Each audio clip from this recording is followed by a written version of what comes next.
The Stones Are Singing by R.B. Russel. Narrated by David McCran. Part 1. Chapter 1.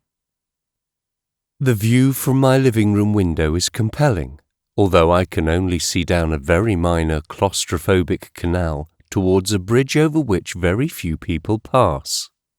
The tall buildings that press hard up against the water on either side are, architecturally speaking, unremarkable, although there are some wonderfully ornate brick chimneys on the skyline. I regularly see a variety of small boats putter past with smoky outboard engines. There is rarely anything as grand or as romantic as a gondola. But, because I live in Venice, the view is a miniature masterpiece. The buildings are of a crumbling soft pink brick that quietly shrugs off the plaster that has been applied with ill-founded optimism. I especially like the way that the jade water changes colour from day to day, sometimes lighter, sometimes darker, depending on the brightness of the sky, of which I can see a reasonable amount if I step out of the window onto the very narrow balcony. And I am certain that it is the intensity of the light from above that makes my view so very special. In the summer, I can see it draining the colour from the remaining plaster on the walls, away from the deteriorating brickwork, and even the stinking water.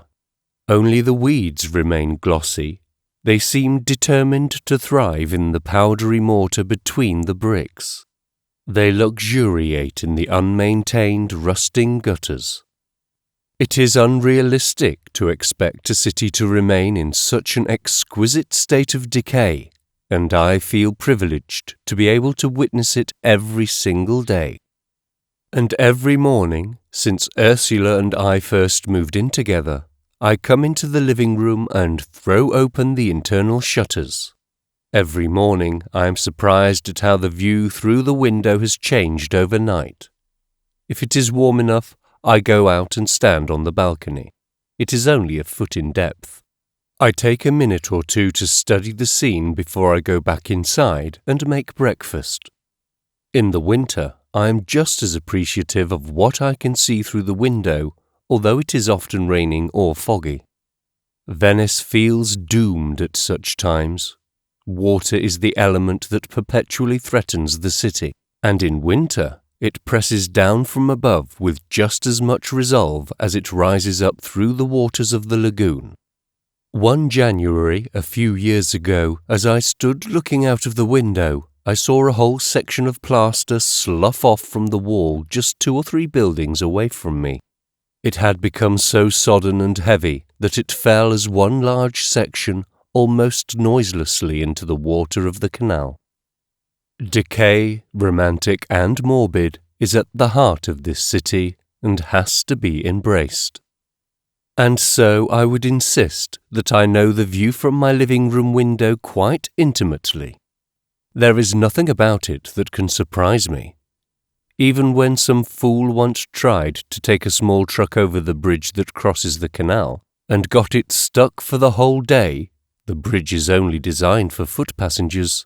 It was just a part of the improbable performance of everyday life in Venice.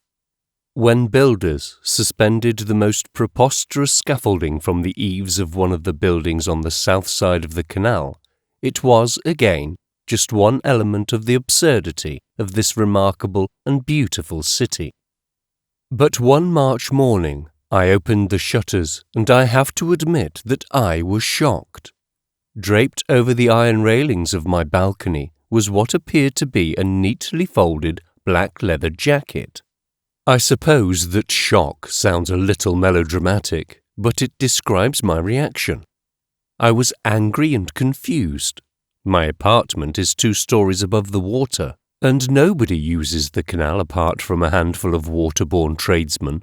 I was sure that the jacket couldn't have blown there, and it seemed very unlikely that it could have been dropped so neatly from the balcony above.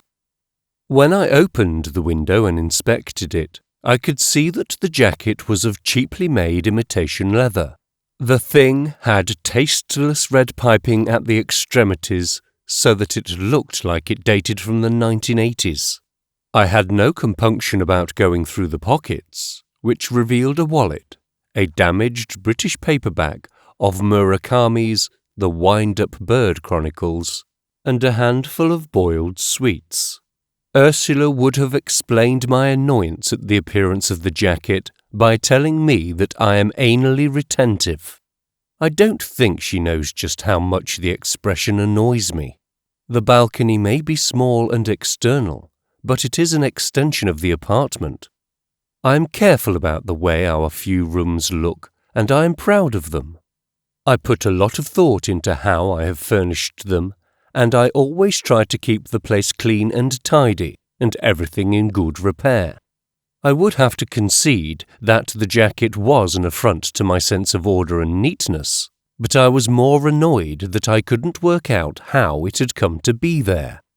Looking for clues, I discovered that the wallet contained £40 in British notes and several credit cards in the name of Orville Smith. There was also the photo of a man I decided was Smith himself. He was in his 50s, perhaps 10 years older than me, and he had receding grey hair. He was at the seaside, standing beside a nondescript woman with a round face and a great deal of black hair. It did not seem to be a coincidence that I was an Englishman living in Italy, and that the jacket belonged to a fellow countryman. But what had Orville Smith to do with me? I was at a loss to know what to do. There was no address or any other clue as to how I might reunite the jacket with its owner. I supposed that the issuers of the credit cards might have been able to find Smith, but I did not like the idea of going into a bank and trying to explain the situation.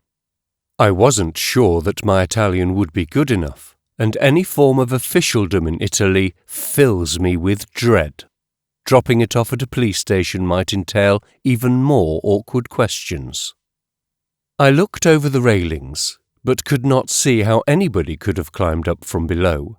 Then I tried to look up, to work out whether it could have been dropped from above after all. I couldn't tell if the windows on the top floor were open, but I imagined that, like all the others I could see, they would be resolutely closed against the chilly spring morning. And so I was minded to simply throw the jacket away. After all, there was no good reason why it should be on my balcony, marring my perfect view. Of course, if I was going to dispose of it, then I had to leave the money in the wallet, just in case. If there was any kind of inquiry, then I couldn't admit to taking the cash and dumping everything else. My conscience wouldn't allow me to put it straight into the dustbin. I decided to go down and hang it up somewhere obvious in my alley, the Calle Montenegro. Then I reasoned if its owner passed by, he could reclaim the thing. And if anybody else took it, well, that was not my business. Once I was out in the dusty communal stairwell, I lost some of my resolve and considered knocking on the doors of my neighbours.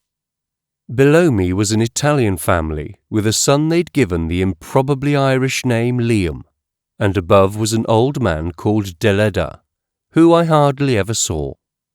I think I was holding back from throwing away Orville Smith's jacket because something told me that he hadn't left it on my balcony himself.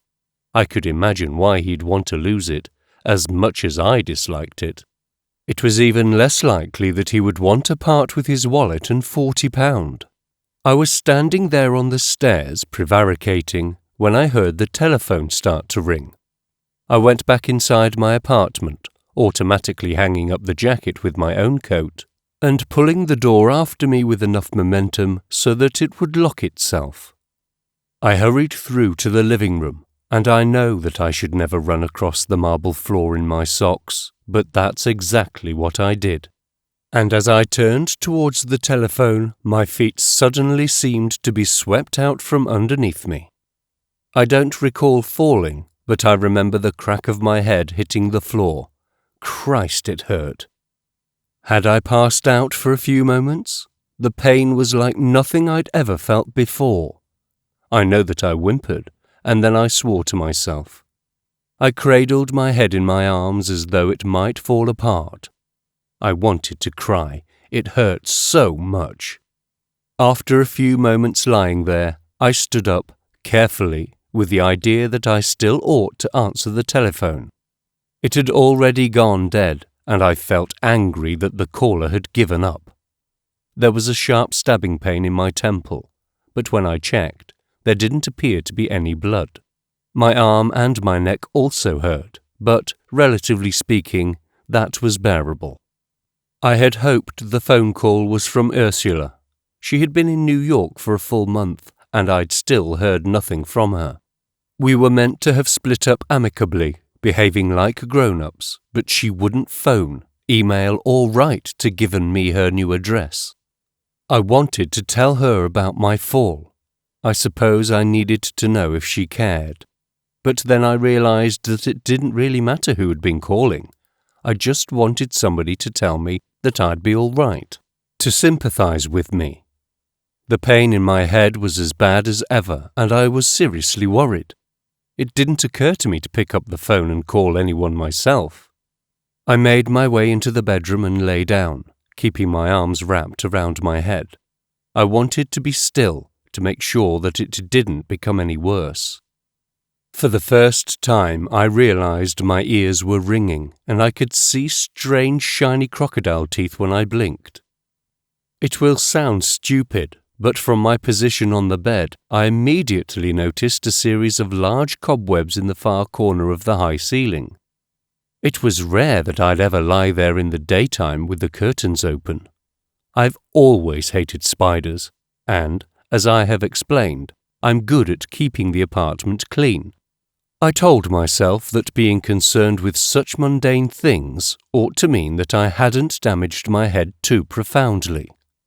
I was still in a great deal of pain, but already I was frustrated. I needed to get up and get on with my day. I had work to do. And then I started to feel cold. I shivered a little.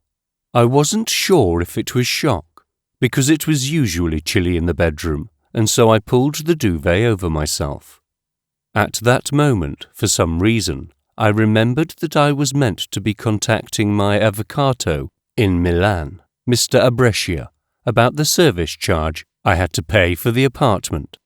After 20 years of paying with bad grace, but paying nonetheless, there had been a sudden increase. It annoyed me, and I wanted to challenge it.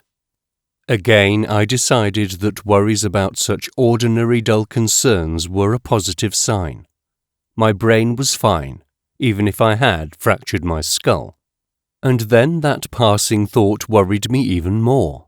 I have my faults. I am aware of many of them, but I'm not usually a hypochondriac. I knew, though, that I could well have hurt myself more than I realized. A kind of quiet hysteria threatened to overcome me. I wondered if I was going to die, and, if that happened, how long would it be before my body was discovered? Would anyone miss me? I was sure that Ursula would try and get in touch eventually.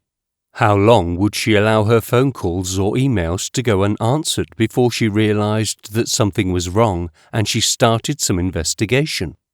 I wondered what people might think when I was found dead, dressed but in bed, and whether they would be able to work out what had happened. I told myself that such questions were far too self-indulgent. I stood up carefully and went back into the living room to check in the mirror. It showed that there was a lump forming on the side of my head, but there was no discoloration. The mirror is above the telephone, which rang again. It made me start. I had to transfer the receiver from one hand to the other so as to put it up to the side of my head that did not hurt. "Is that John Dowson?" asked a caller with an unmistakable English accent. "Speaking. It's Stephen Reed. You remember me from university? I was friends with Dave Dartington. We linked up on Facebook a few weeks ago." "Yes," I said, and then added automatically, "How are you?" "I'm very well, thank you." Not only did his voice sound unnaturally precise, but it was unusually loud. I couldn't decide whether the fault was with him, me, or the telephone. "I'm in Venice for a while," he said. "I saw online that you live here, so I thought I'd look you up." "That's great. I told him, although I usually experience a sinking feeling when old friends turn up. Some are a delight to show around Venice and to go out with for a meal or two, but others are less welcome. They expect me to act as an unpaid tour guide and sometimes to offer them a place to stay for free. Actually, Stephen said, I've already been here for almost a month. I've only 1 week left. You should have called earlier, I said dishonestly. His tone was suddenly patronizing. I was busy. I had something personal to sort out, and that took up all my time. But you finished now? No, not finished as such. Failed. I got nowhere. I've wasted a month of my life. Stephen's enunciation was precise and fast. I recognized it after a gap of 20 years. His words would come out explosively. He was somewhere on the autistic spectrum. I remembered that any conversation with him was always hard work, and that one had to be patient. He had been clever at university, but not much liked. He must have been mercilessly bullied at school. I wondered if he hadn't also had to overcome some kind of speech impediment in childhood. Friends used to laugh at the way he spoke. I probably did as well. Are you free this evening? He asked. Well, I suppose so. If you're too busy, don't worry, I'll leave you alone. No, it's not that. I started to explain. As I was running into the living room to answer the phone, I fell over and cracked my head on the floor. I might even have knocked myself out. There was a pause, and then Stephen said, But you answered the phone almost immediately. It took me a few seconds to realize why my story must have sounded implausible. I'm sorry, I was mixing yours up with an earlier call. It was, 10 minutes before? No, maybe half an hour. Are you okay? I think so. Has anybody taken a look at you? No, I'm sure I'll be fine. Is your wife there? I'm on my own at the moment. I suppose I could leave it to another time. No, come over. As long as you are certain. How about 8 this evening? Yes, that'll be fine. I live at 32 Calle Montenegro. You'll need to find the Rialto Bridge, and then, with your back to it, 32, I know where Calle Montenegro is, he said. And suddenly, I was listening to the dialing tone.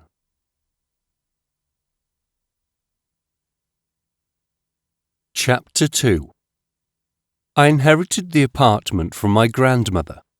She lived here alone for the last 25 years of her life. As I was growing up, I would visit her with my parents every summer.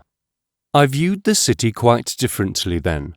On the whole, I wasn't aware of the canals and waterways, as odd as that might sound. We went everywhere on foot, and it was the lack of cars that always struck me as so extraordinary. I loved the busy narrow thoroughfares, and was fascinated by the shops selling goods that I never saw at home. My parents knew the tourist sites well, and would rather go to the quieter quarters, sitting outside cafes, in the more unfrequented squares, always in the shade, encouraging the cats that would occasionally deign to come over to us. After my mother died, I would visit my grandmother on my own, leaving my father behind in London. He seemed to lose interest in Venice, but as a teenager, I came to appreciate the city all the more. I had travelled elsewhere in Europe, but despite my familiarity with the city, Venice still seemed more romantic and foreign than anywhere else. And I loved the idea of foreign. I always wanted to live abroad, almost for the sake of it. My grandmother knew this. My father made it obvious that he was annoyed by my inheritance. He even considered contesting the will. He didn't understand his mother or me. He assumed that I would immediately sell the apartment and take the money, but I couldn't do that. I came to look at it with Ursula a few weeks after the funeral, which was held in the UK. The solicitors gave me a set of keys, explaining that I wouldn't be able to stay in the apartment because my father had inherited the contents and had recently taken everything away. I was disappointed when I saw the place again. Being empty, it felt like any other old set of drafty cold rooms, with high ceilings and a tendency to damp. There was nothing special about the apartment, except for the marble floors and the view. My memories of my grandmother and of all those wonderful summer holidays had been removed along with her carefully chosen furnishings, her paintings and books. Admittedly, I never regretted the loss of those material things. They all went to auction in Maestra, apart from the few valuables which went to a specialist dealer's in London.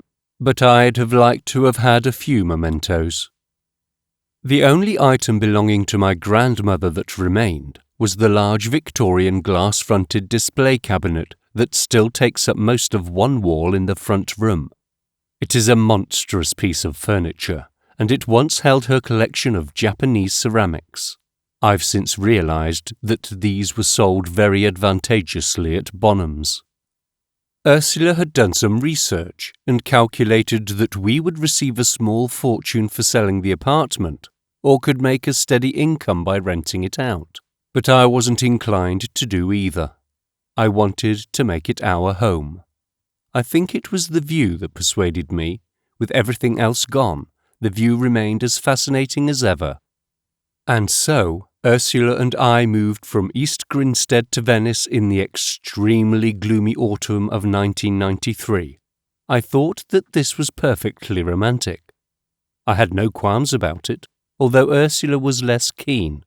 She was trying to make her name as an actress, and living in Italy without knowing a single word of the language was not going to help her career. In those days, though, I was the one with the money and the success. I had just received the royalties from my first and only really lucrative film score, and it meant that I could go shopping for antiques, for furniture as well as for some fine plaster angels and large Pascal candlesticks. I also bought several dark oil paintings that still require restoration, and I paid a great deal for a really good upright piano. That was when I started collecting antique Roman glass. After all, I had my grandmother's Victorian cabinet to fill up. Ursula thought me wildly profligate, and, with hindsight, she was right. But I was confident of more money coming in, and I was certain that my investments would prove to be good ones. I know that I was extremely selfish, and I was not thinking of her. Of course I was supportive of Ursula's ambitions, and said and did all the right things. But I assumed that her dreams of becoming an actress would never really come to anything. I am ashamed to admit that her ambitions were not going to get in the way of my own. On the very first day we moved in, I set myself up to work alongside the window with the view, and that is where I still compose my music. However, today, just about all of my writing is done on my PC. I hate to admit that my piano sits neglected and untuned. It has long been simply an affection. I wouldn't have recognized Stephen if I hadn't recently seen the photograph of him on Facebook. It was only when he offered me one of his infrequent Cheshire Cat grins that his current appearance corresponded to my memories of him.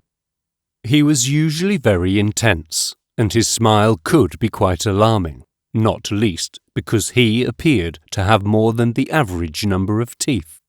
He had come in through the door preceded by a bottle of wine, which he thrust into my hands. I was pleased that the first thing he did was ask how I was feeling. My head still hurts like nothing on earth, and my ears are ringing. Before I came over, I looked on the internet to find out what you should do if you get a crack on the skull. Yes? It said, go and see a doctor. It's probably too late now. Have you been feeling sick or sleepy? Not particularly. That's a good sign, but you're not meant to drink. Surely alcohol will work as an anaesthetic. As a non-medical man, I can't fault your reasoning. I uncorked the wine and he pointed out, it's expensive, so it better be good. He said nothing more until I passed him a glass. He had been looking around the apartment, puzzled, and finally he asked, incredulously, why on earth are you living in Venice? Why not? I replied, realizing that his question was probably not meant to be as rude as it sounded. I inherited this place. I took a sip of the wine, and it was good. Not that I know anything about wine. If it immediately tastes smooth and full, then I like it. I had no idea how much Stephen would have paid. He drank his without appearing to give it a thought. He wiped his lips, completely unself-consciously, on the arm of his slightly frayed tweed jacket. "You married Ursula Dowson, the actress," he told me. "I did," I agreed. "But you say she's not here at the moment." "No, she's away in the States in a show." "That's a shame. You work from home?" "Most of the time, yes." "Then you're like me, only I live at work. I rent some office space on the Holloway Road in London above a carpet showroom. The main room is my office. At the back, I have a kind of bedsit arrangement. Nothing as glamorous as your setup." "What do you do for a living?" "Don't ask." "Why not?" With an exaggerated sigh, he said, "I run a business specializing in software solution for clients who don't understand computers." "What's wrong with that?" "It's dull, dull, dull. The only enjoyment is in persuading them that I'm offering bespoke packages, for invoicing, inventories, payroll. Of course, I'm doing nothing of the sort. I'm exploiting their unwillingness to learn anything about the software. They're idiots, and I don't like to think about them. In my free time, I create graphic novels." "Have you been published?" "Here and there." I guessed that he wasn't being modest. When I pressed him for details, it became quite clear that he didn't want to talk about his art. "So, what are you doing in Venice?" I asked. "Have you been sightseeing for the last 4 weeks?" "Ha!" he almost spat. "I've been looking for somebody." I waited for Stephen to offer more information, but when I had to prompt him, he shook his head with surprising vehemence. "Okay," I conceded. "It's none of my business." He asked, "So, what have you been doing for the last 2 decades?"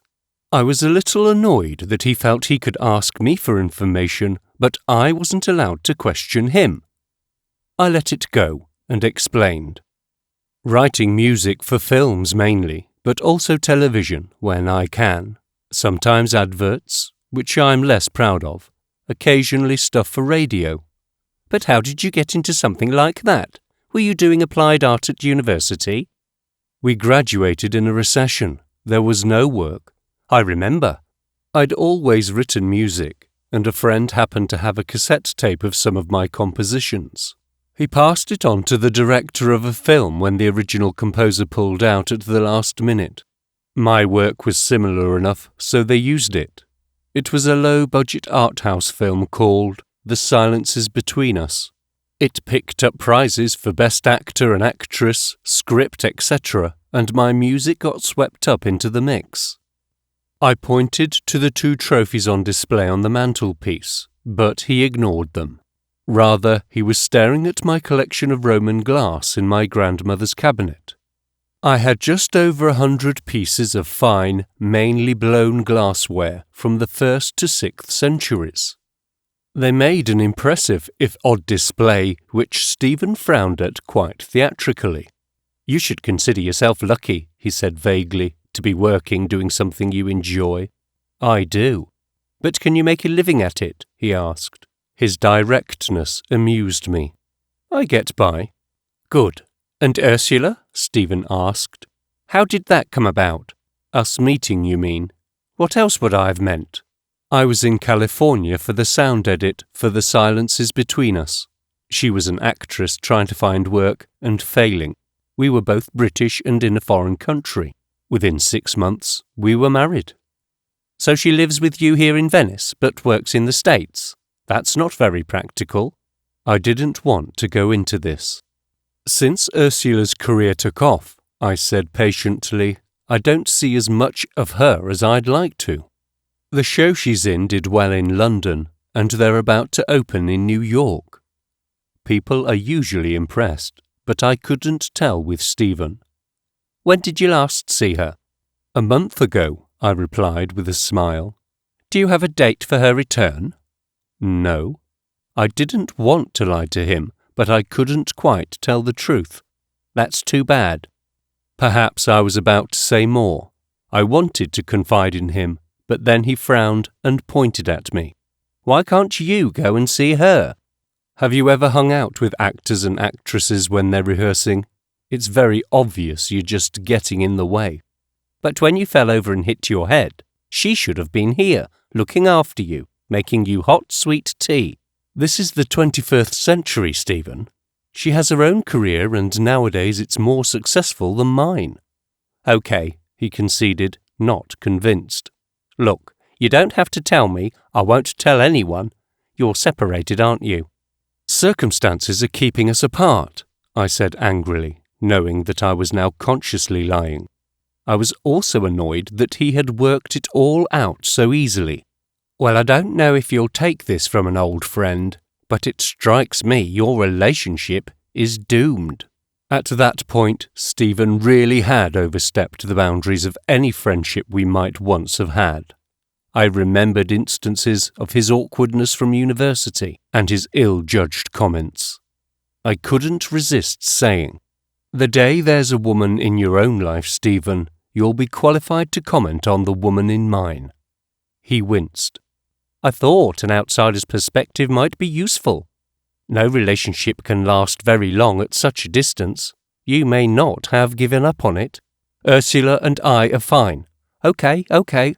I'm really not in the best of moods, I explained. I decided that I wanted him to go. My head is killing me, I said. All I want to do now is go to bed, fall asleep, and wake up in the morning feeling better. I understand, he said, nodding sagely, but giving no impression that he had taken the hint. Like when you have a day-long hangover and can't wait for it to be the next morning. Exactly.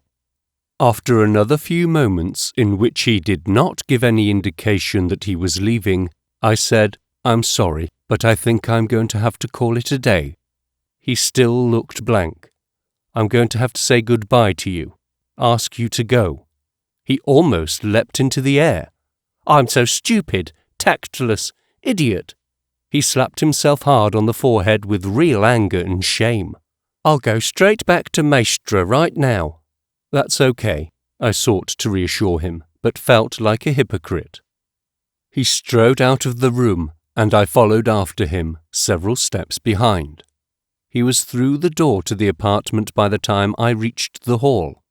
I felt obliged to slow down his precipitate exit. I had to call out, and it hurt my head to do so. "So you're staying in Maestra?" He turned, surprised at the question. "I couldn't afford to stay in Venice for 5 weeks, could I? But I think I found the cheapest hotel in Italy. I'm sure it's the least comfortable. Perhaps we could meet tomorrow?" "Of course. I could show you around some of the lesser-known sights of Venice. I'd like that. But to appreciate it fully, we'd need to be out and about early, before the tourists. Can you come here for 8? He agreed and promptly shut the door on me. After a moment of astonishment, I locked up and went around the apartment closing the shutters. In artificial light, the place always reminds me of how it was when my grandmother lived here. I've not tried to furnish the apartment as she did, far from it. I've made no attempt to recreate the past, but there is an atmosphere in the unsteady light of the low-wattage bulbs that hints at how it had been once. In the evenings, my grandmother invariably sat in an old armchair in the corner under a large carved candlestick that had been converted into a standard lamp. She would reread romances that had been the fashion when she was a young woman, dismissing them as rubbish, but admiring her addiction. I tried to imagine that she was there now, or rather, that her ghost or spirit was present, looking over me, concerned after my fall. But as much as I would have liked to, I couldn't conjure her up. Where she once sat, I now have a stereo, and I automatically put on a record. I had been listening to Basinski's disintegration loops, but I had to immediately take it off again. My head did not feel comfortable with any kind of sound reverberating around it. I looked at my watch. It was only 8:30, but I decided I would allow myself the luxury of turning in early. My temple was throbbing, and I wondered if I wasn't, perhaps, starting to feel a little nauseous. I was in bed by 9, but I was worried that I wasn't going to be able to sleep. As I lay looking up at the ceiling, what went round and round in my mind wasn't my fall or anything that Stephen had said, but the fact that I had misled him about me and Ursula. I told myself, though, that I still had to come to terms with the two of us breaking up before I discussed it with anyone else.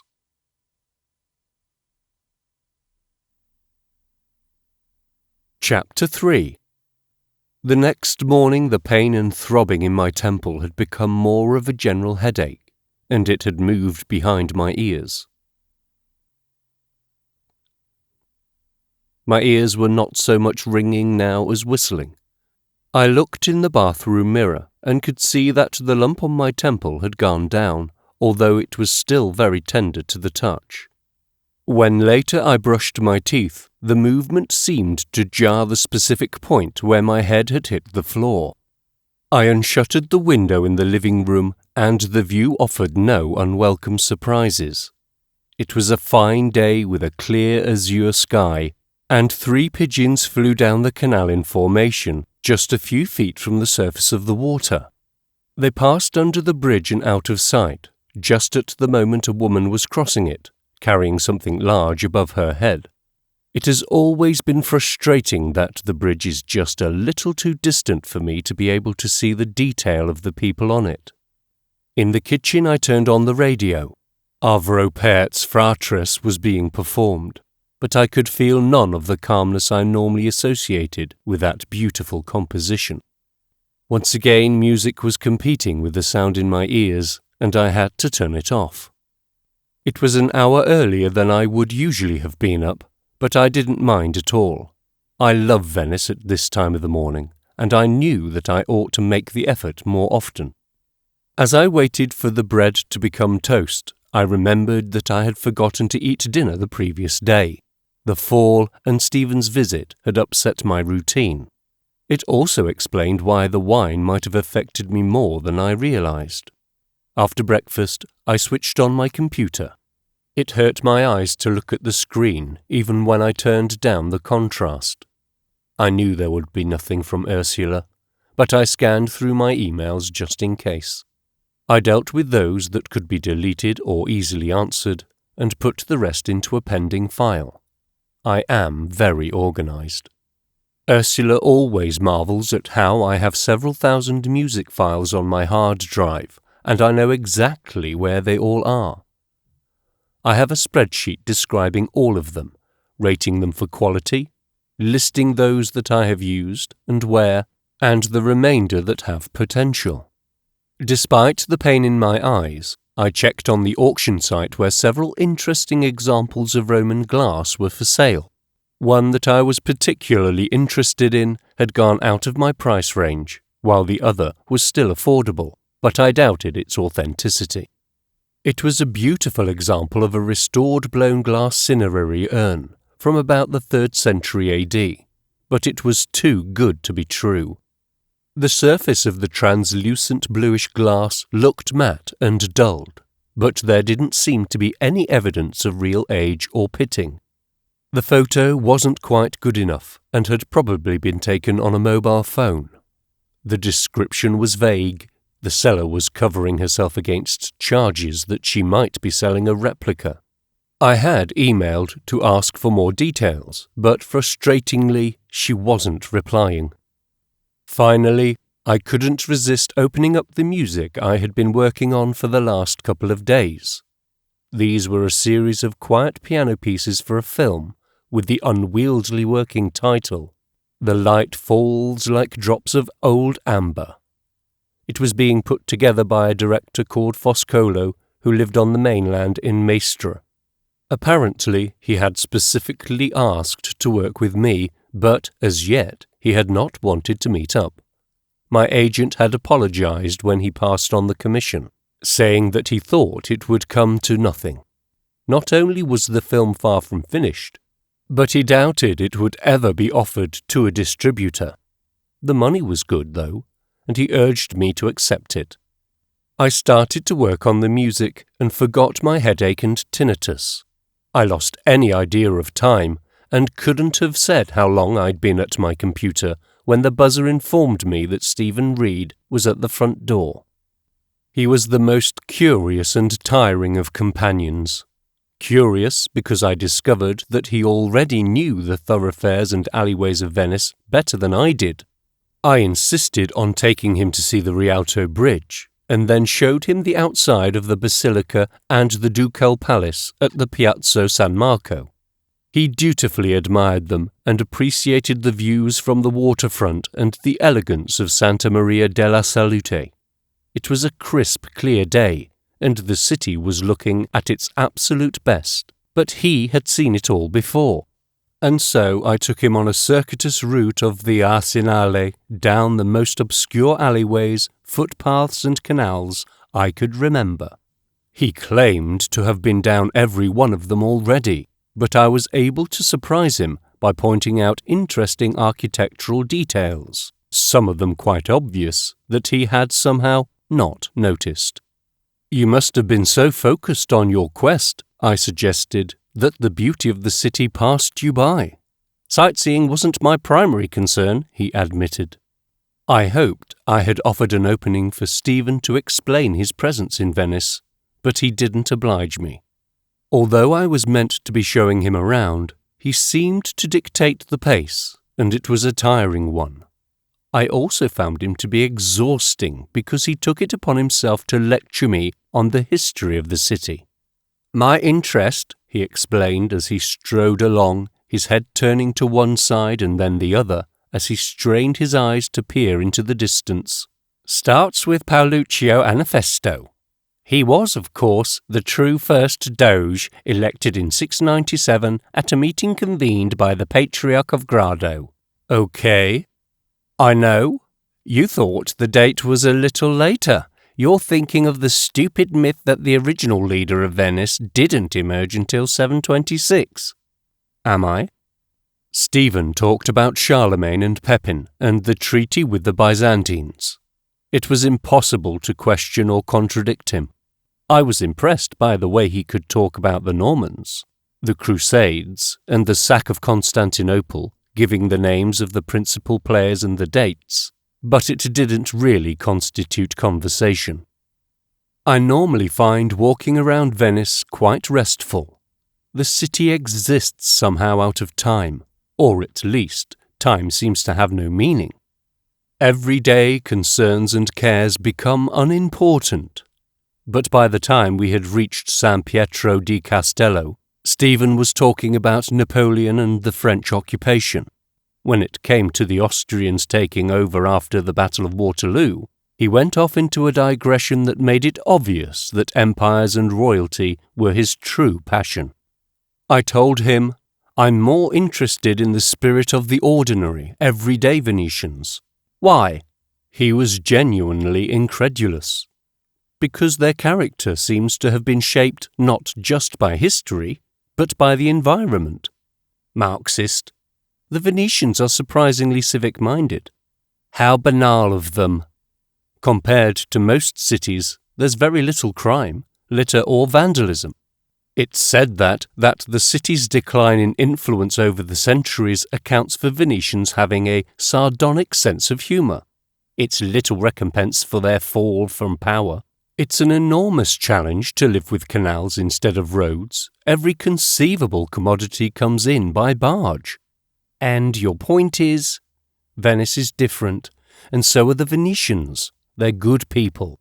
Although they can be grumpy, and that's supposed to be a direct result of the rise and fall of the tide, he said, finishing my sentence, and thus dismissing it. To my amusement, Stephen seemed to have no interest in my point of view. Only the great names from history appealed to him. We argued, but he did not appear to take any offence at my pointed comments about his elitism. His insistence that I was a Marxist seemed to be sincere, but also of little importance to him. He was so certain of his own arguments that mine could be dismissed without any serious consideration. The result was that we walked for many long miles along picturesque streets and canals, and Stephen still didn't seem to appreciate any of it. This was even though he continually looked around him and made a point of staring down any canal or alleyway we passed. He was still on his quest, whatever it was. I didn't know whether to be infuriated or to feel sorry for him. At lunchtime, I took him to an unpretentious cafe I adore on the Calle Larga di Borteri, where we ate some sublime ravioli, but he simply shoveled it in and kept talking. We demolished a bottle of red wine in no time, and he was immediately asking if we could take a vaporetto to San Michele, the cemetery island. He wanted to locate the last resting place of the writer Frederick Rolfe, also known as Baron Corvo. "All the time I've been looking around Venice," he said, "I've been meaning to go and find it, but I couldn't allow myself the time off." I agreed to go with him and received a lecture on Stephen's favourite writer, not only as we waited for a vaporetto, but also as we travelled to the island. Corvo had written a fantasy in which he had become Pope, and Stephen went to great lengths to explain why I should read it, and how, if I had enough insight and intelligence, I would come to revere the author as one of the greatest writers ever. And then he seemed to abruptly change the subject. "Even I can see why Venice is associated with death," he said. We were alighting from the water taxi with a handful of locals and tourists. "Empty, decaying buildings. It's like a vast living graveyard. Her palaces are crumbling to the shore," he quoted, and then added, "Byron, Childe Harold's Pilgrimage," assuming, correctly, that I wouldn't recognize the quote. "The literal decay," I tried to tell him, "isn't the only reason it's associated with death, though. On several occasions the place was ravaged by the plague." I know, he cut across me impatiently. "Until the early 1800s, Venetians were buried in cemeteries around the city. But then they were confined to the island of San Cristoforo and its sister island. They became known as San Michele, but now it's so full that if your surviving relatives don't pay your rent, they'll move you out after only a decade." Finally, though, there was something he didn't know. He asked, "Where do they move them to?" "A place on the mainland outside Mestre." "How demeaning." We weren't able to get a copy of the plan of the graves that is usually dispensed at the entrance, and so we wandered round aimlessly, finding the last resting places of Ezra Pound, Stravinsky, and Diaghilev. "This section is almost overgrown," said Stephen. "I thought Franciscan monks were meant to meticulously tend these graves." "These are Protestant, not R.C." "Then this is ludicrous. We're on entirely the wrong part of the island." "Are you Roman Catholic by any chance?" I asked. "Good Lord, no." We finally found the author he sought on the top of a wall with 5 other poor souls below him. I was able to leave Stephen for a short while as he communed with Corvo, or considered mortality, or whatever it was that left him speechless for the first time that day. It was mid-afternoon, and I desperately needed to escape him. I was exhausted. Not really by the distance we had walked so much as the mental barrage. My headache was much worse, although it was impossible to tell whether it was due to hitting it on my marble floor or to Stephen. I lied and told him that I had to get back to my apartment. I invented an important call that I had to make, and Stephen said that he understood. He offered to sit quietly and read while I did so, and it took more lies and further subterfuge, an apparent pressing need to finish a composition, and a possible visitor, to persuade him to let me go home alone. I promised to call him the next day. Once I was back, I collapsed onto the bed, and I think that I may have slept for an hour or so. I hadn't noticed the time when I returned, but I woke up at precisely 6 o'clock. The sound of the rain brought me out of a mundane dream in which Ursula and I were moving furniture around and arguing. It hurt to be reminded that she wasn't there with me. I had no right to know where she was, or what she was doing, but she had promised that she would keep in touch. Without the rain, I might have carried on sleeping for much longer. It was coming down with determination, denying all other sound, like a vast background static on an untuned television. I was tired and I was hungry, but at least my headache was better. It was now confined to the area where I had hit my head. Looking out of the bedroom window, I could see the rain cascading from the eaves of the building opposite. The sound was quite apocalyptic. If it carried on like this, then there would be flooding in all of the usual places. I looked out of the living room window before I went to make myself dinner, and the view of the bridge was obscured. The rain was coming down so hard that it was churning the surface of the canal. And as I looked, there was a flicker of light, and a short time later a thunderclap that resonated at the right frequency to make some of my Roman glass vibrate. I wondered how loud the rain would sound to the old man on the floor above. Surely even deaf old Mr. Deleda would be able to hear it rattling off the pantiles. I thought it best not to turn on the computer, although I wanted to check my emails and the online auction. Instead, I made myself dinner, taking out of the freezer and microwaving the remains of a pie I had made the previous week. Once Ursula had left, I made myself sit at the table to eat, otherwise I'd have only done so at the computer. I would normally read while eating, but that evening I looked out at the rain instead. I took the time to savour my food and watch the downpour slowly ease. By the time I had finished eating, the rain had all but stopped. I opened the window thinking that I would appreciate the quiet after the sound of the storm and the insistent voice of Stephen earlier that day. However, the water continued to gurgle noisily in the drain pipes and to drip loudly from the buildings into the canal. Although it was only April, it didn't smell good. Rather than cleansing everything, the rain had stirred up the water, making it stink all the more. As I looked out, I saw on the bridge the unmistakable form of Stephen Reed. He was walking across it fast, but suddenly he put his hand into the air as if to warn others around him. He turned abruptly, in a single movement, and was walking back in the direction that would bring him to my apartment. Was he intending to come and see me? I hoped not. I resolved that I would not answer if the door phone buzzed. I washed up after my dinner and made myself a coffee, but no call came. As the storm seemed to have passed over, I turned on the computer, and while it was booting up, I looked again out of the window. The threat of another visit from Stephen seemed to have receded, and now I couldn't help thinking again about the leather jacket I found on my balcony, and how it was hanging in my hall. The idea of it still being there irritated me. Although I'd almost started to feel sorry for Orville Smith the day before, it annoyed me that his possessions had spent the night inside my rooms. Unless I did something about them, they would be there for another night. It was almost as though I'd taken in the jacket out of choice, and now it had some claim over me. And so I retrieved the jacket and took it out into the stairwell.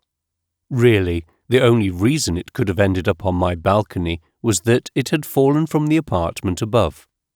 It seemed improbable, not only because it was unlikely to have fallen so neatly, but as far as I knew, old Mr. Deleda lived up there alone, and it certainly wasn't his style. I climbed up to his door with some reluctance. The only dealing I had previously had with him was when water had leaked down from his rooms into my living room. It had been an awkward meeting. The problem hadn't been primarily an issue of language. He was also quite deaf. I was not surprised that my loud knock received no answer. Oddly, his door was slightly open, but I was not going to shout inside for him. On the floor below mine was the Italian family. When I knocked there, the father answered, which was a shame, because his English was as bad as my Italian. Nevertheless, I told him about the jacket and he said that he had no idea where it had come from. He had never heard of Orville Smith. Quite reasonably, he suggested that I hand it in to the police. He also told me that the apartment above mine was empty because Mr. Deleda had died. The old man had passed away last year, he said. I wondered whether I had misheard or misunderstood. It struck me as awful that my neighbour had been dead for so long and I'd not known. I remembered my recent self-indulgent thoughts about my own mortality, and I wondered again how long it would be before anyone noticed if I'd died. I passed my own door and carried on up to Mr. Delader's once more. I knocked and waited, just to make sure, and then pushed the door open. I called out as I did so, the echo reassuring me that I had the place to myself. It took a while for my eyes to adjust to the half-light, but I could see that not only had the old man gone, but so had all his possessions. The layout of his rooms was identical to my own. I walked through the living room to the main window where I opened up the shutters and looked out. Apart from the added elevation, the view was, of course, the same as mine. I wondered if the old man had appreciated it as much as I did. Would it have been the same significance for him? Rather belatedly, I felt sorry that I had not known anything about the man. In the waning evening light, I looked back on a living room that reminded me of my own when I had first inherited my grandmother's apartment, before I had furnished my rooms. All that remained of Mr. Delada's possessions were a few old newspapers on the floor and one mean and rickety wooden chair.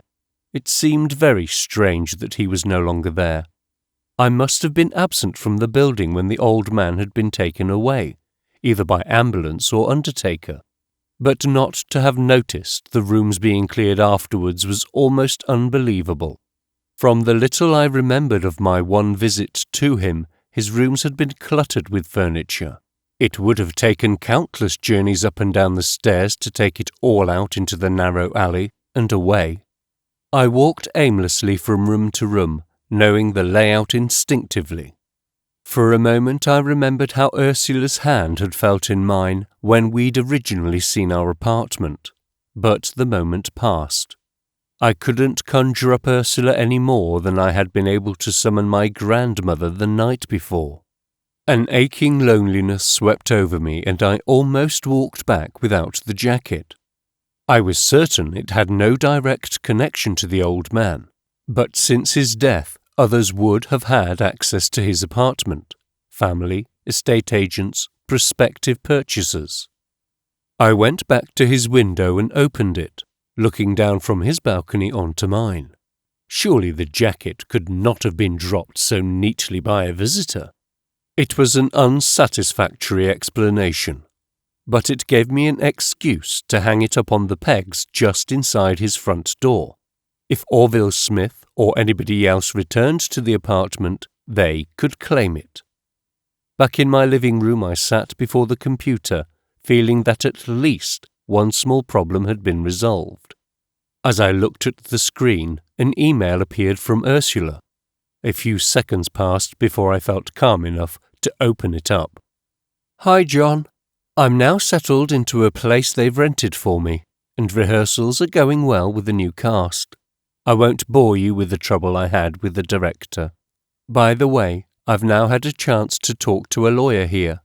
She says that I do have some rights over the apartment and the stuff in it. I know the actual apartment was left to you by your grandmother, but everything else was bought with your earnings while we were together. It doesn't make sense for me to contest anything from over here. I'd have to be back in Italy. It could be a horrible mess, and it would be expensive. So can we come to a settlement?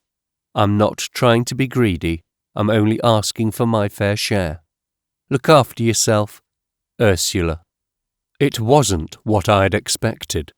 Okay, I didn't know what I'd expected. Complaints?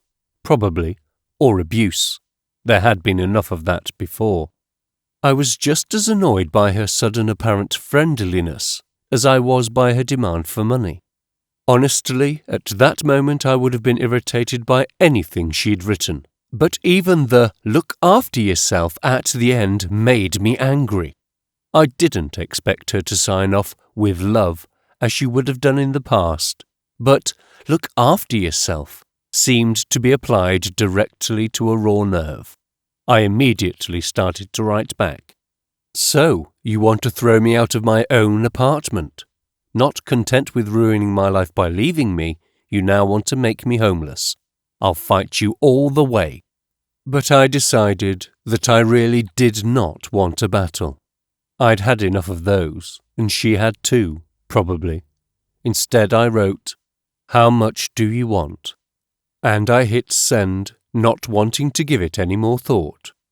There were a couple of other emails that I wouldn't be able to reply to without effort, and I put them in the pending file. To forget Ursula's demands, I turned to the commission from the filmmaker in Maestra, knowing that I'd be able to lose myself in work. Before Frederick Foscolo had sent me any information about his current project, I had looked him up on the internet and found a dozen or so credits as editor for various films and documentaries. None seemed especially interesting, although they all appeared very professional. I was pleasantly surprised by the 2 files that arrived on disc, delivered by courier a fortnight after the new commission had been first discussed. It was arty, and I'd seen a great deal of arty filmmaking over the years, but his work was genuinely good. The opening scenes were beautifully shot on a very professional, non-digital color camera. The footage began with a lengthy sequence taken from a slow-moving vehicle across the Pont della Libertà towards Venice. The camera was looking west, through the flickering railings of the bridge, where a fading but still impressive sunset was being overwhelmed by clouds. By the time the vehicle parked in the Piazzale Roma, it was almost a night scene, illuminated by street lights. It had started to rain, and every single falling drop was clearly defined. On repeated viewings, I was fascinated by the way the rain seemed to move and shift like a murmuration of minute, transparent birds. There had been nothing on the audio track up until that moment, but then a car moved past, and there was the sound of tires cutting through the water on the asphalt. At first, it seemed wrong to lay my music over any of the footage, but I had recently written a piece that seemed to fit, and which suggested an air of mystery. I faded in a melody on the piano very gently. The sound of the car drowned out the music, but it then returned and was at full volume by the time that the figure of a man could be seen walking into the glow of a street light, passing across the screen and disappearing. Finally, I faded out the music quite effectively, I thought. There was no explanation of what was going on at all, and I was somewhat at a loss to understand the relevance of the following scene, which was delivered a week later. It showed a man walking into a cafe, taking off his coat and sitting at a table. I could not see his face because of the camera angle, but he had quite evidently not come in from out of the rain. It was also now daytime. The space was flooded with natural light. I couldn't make up my mind whether it was a well-composed shot or not.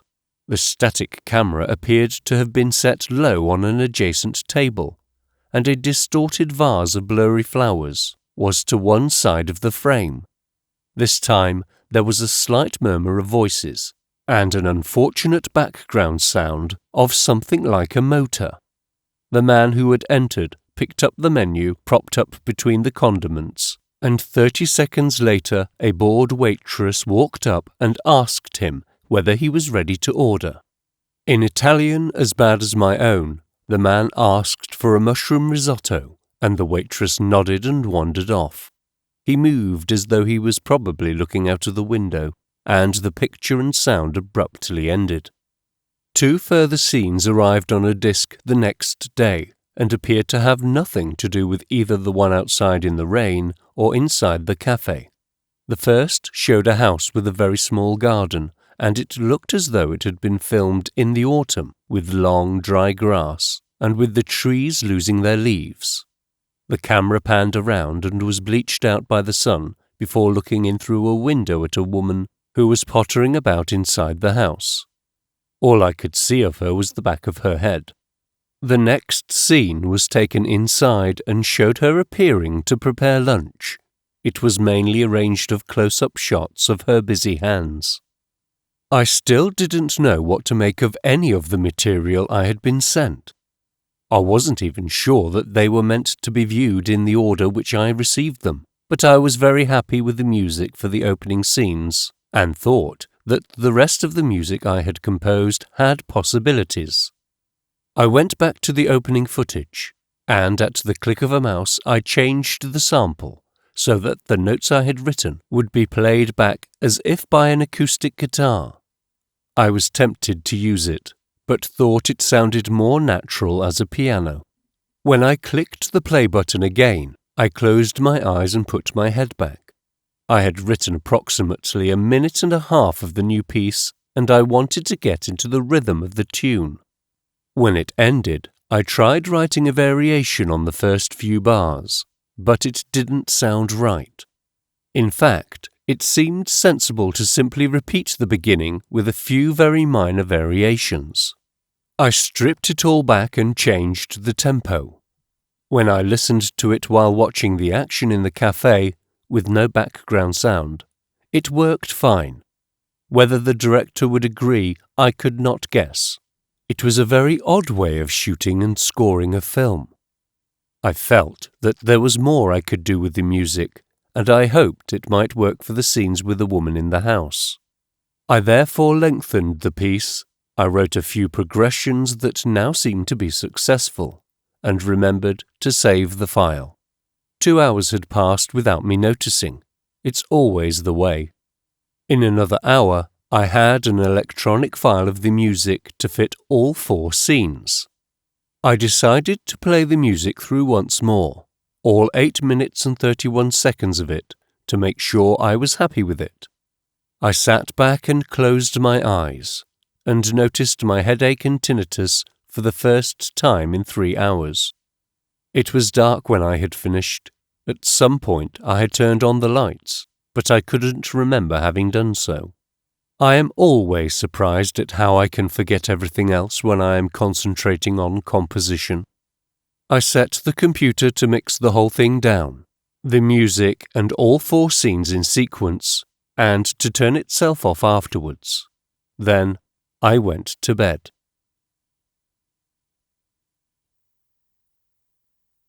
Chapter 4. Once again my head still hurt when I woke up, but I found that I'd been lying on my temple, which probably explained why. I hoped that it would calm down once I was up and about. The noise in my ears was now more like hissing than a ringing sound. I took a couple of paracetamol and inspected the lump, which might not have been particularly noticeable, but was still incredibly tender. I knew that if Ursula was still there, she would have insisted on me seeing a doctor and getting an X-ray. She would have persuaded them that it was an emergency.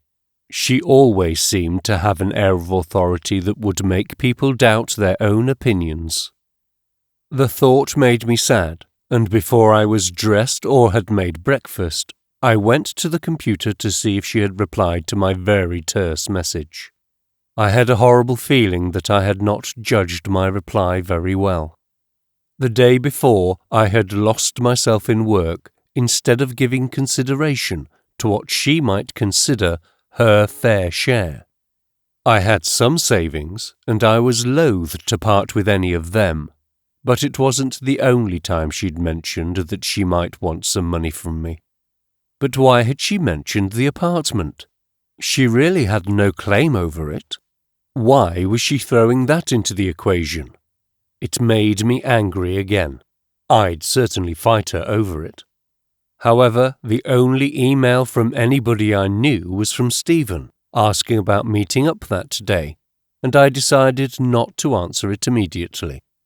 Of more importance was checking that the mixed down file for The Light Falls Like Drops of Amber was ready. I watched it through, still happy with the results, and then uploaded it to a file-sharing site. I sent Foscolo a link with a note saying that I hoped it was what he wanted. I added that it would be good to talk to him about his intentions for the film. I finally got around to making breakfast and eventually went to get dressed. As I was taking off my pajamas, the phone rang, and I walked through to the living room to answer it.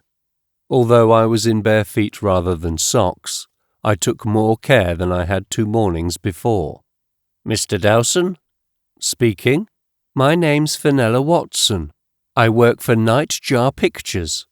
We've acquired the rights to release an anniversary edition of The Silence Between Us." "Okay," I said cautiously. "How can I help?" I was quite sure that the original production company owned all the rights to the music. I was in no position to grant or withhold any permission to use my work. "The film's being digitally remastered and we're interviewing the writer, director and principal actors for a documentary. There'll be extras on the DVD. There'll also be a printed book to go with the special edition.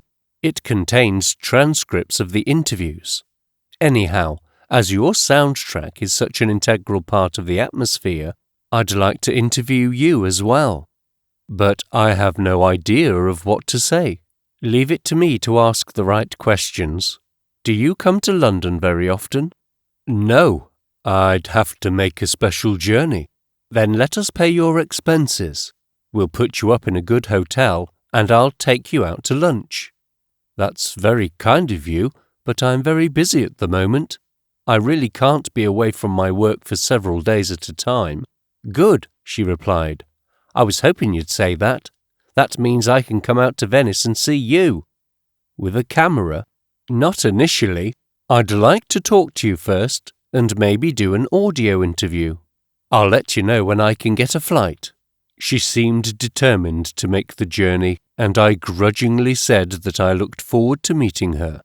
I put down the phone, only for it to ring again. "Mr. Dowson?"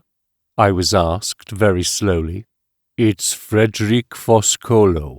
It was the first time that I'd talked to him in person. It became obvious that he naturally spoke with deliberation. His accent was a strange mix that I couldn't identify, although his English was perfect. I said, "Have you had a chance to look at the file I sent?" "Yes, I am watching it now, and I am very happy with it. The music relates to the scenes and ties them all together very well. I don't know whether you'll want to try something different for the next scenes, or perhaps you'd want to relate any new music back to what you have already written. Can you give me some idea of what's to follow? I'm not sure if I have anything to send yet. I'd like to work with you in a way that means your music can also inspire what I film." "Well, that's down to you," I said, not understanding his meaning. There was an uncomfortable pause.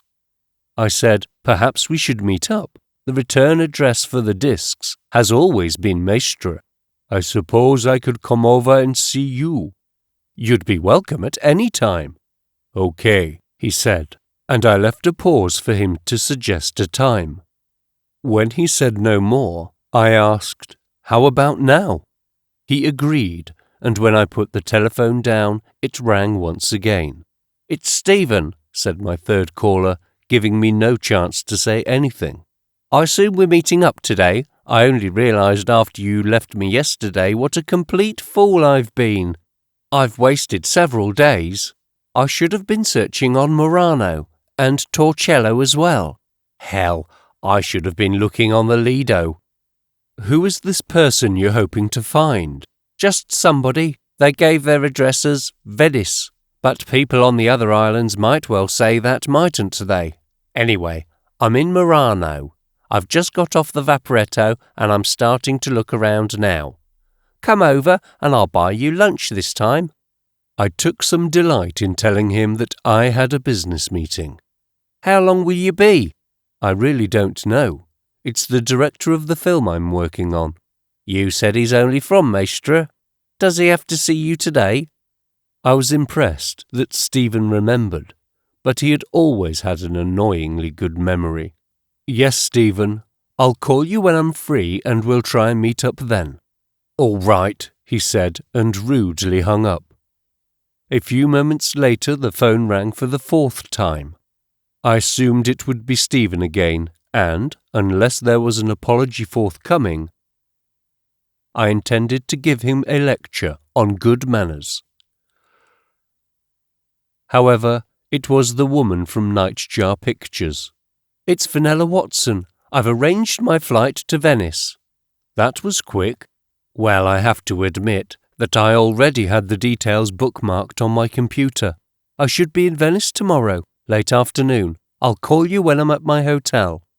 I didn't know what to think of her desire to come and interview me. I was being honest when I said that I didn't know what to tell her. I couldn't help feeling that she would be wasting her time. I put the phone down and stood there for half a minute, fully expecting it to ring again.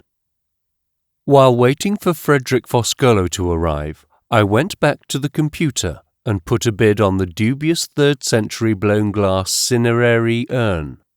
It was only €35 with a few hours to go, but at that kind of price, it was almost certainly worth the risk. Of course, there is never a good price to pay for a fake, but I bid €40, telling myself that it was a reasonable amount to pay for a replica. I refused to consider that it was a real piece. If so, it was of museum quality and certainly worth 4 figures. I was automatically outbid. In many ways, I am a reluctant collector. I fight the desire to acquire and accumulate for the sake of it, but there is something about the extreme age of Roman glass that fascinates me. It seems so unlikely that it could have survived for so many centuries, and the fragility of the material adds to the beauty of it.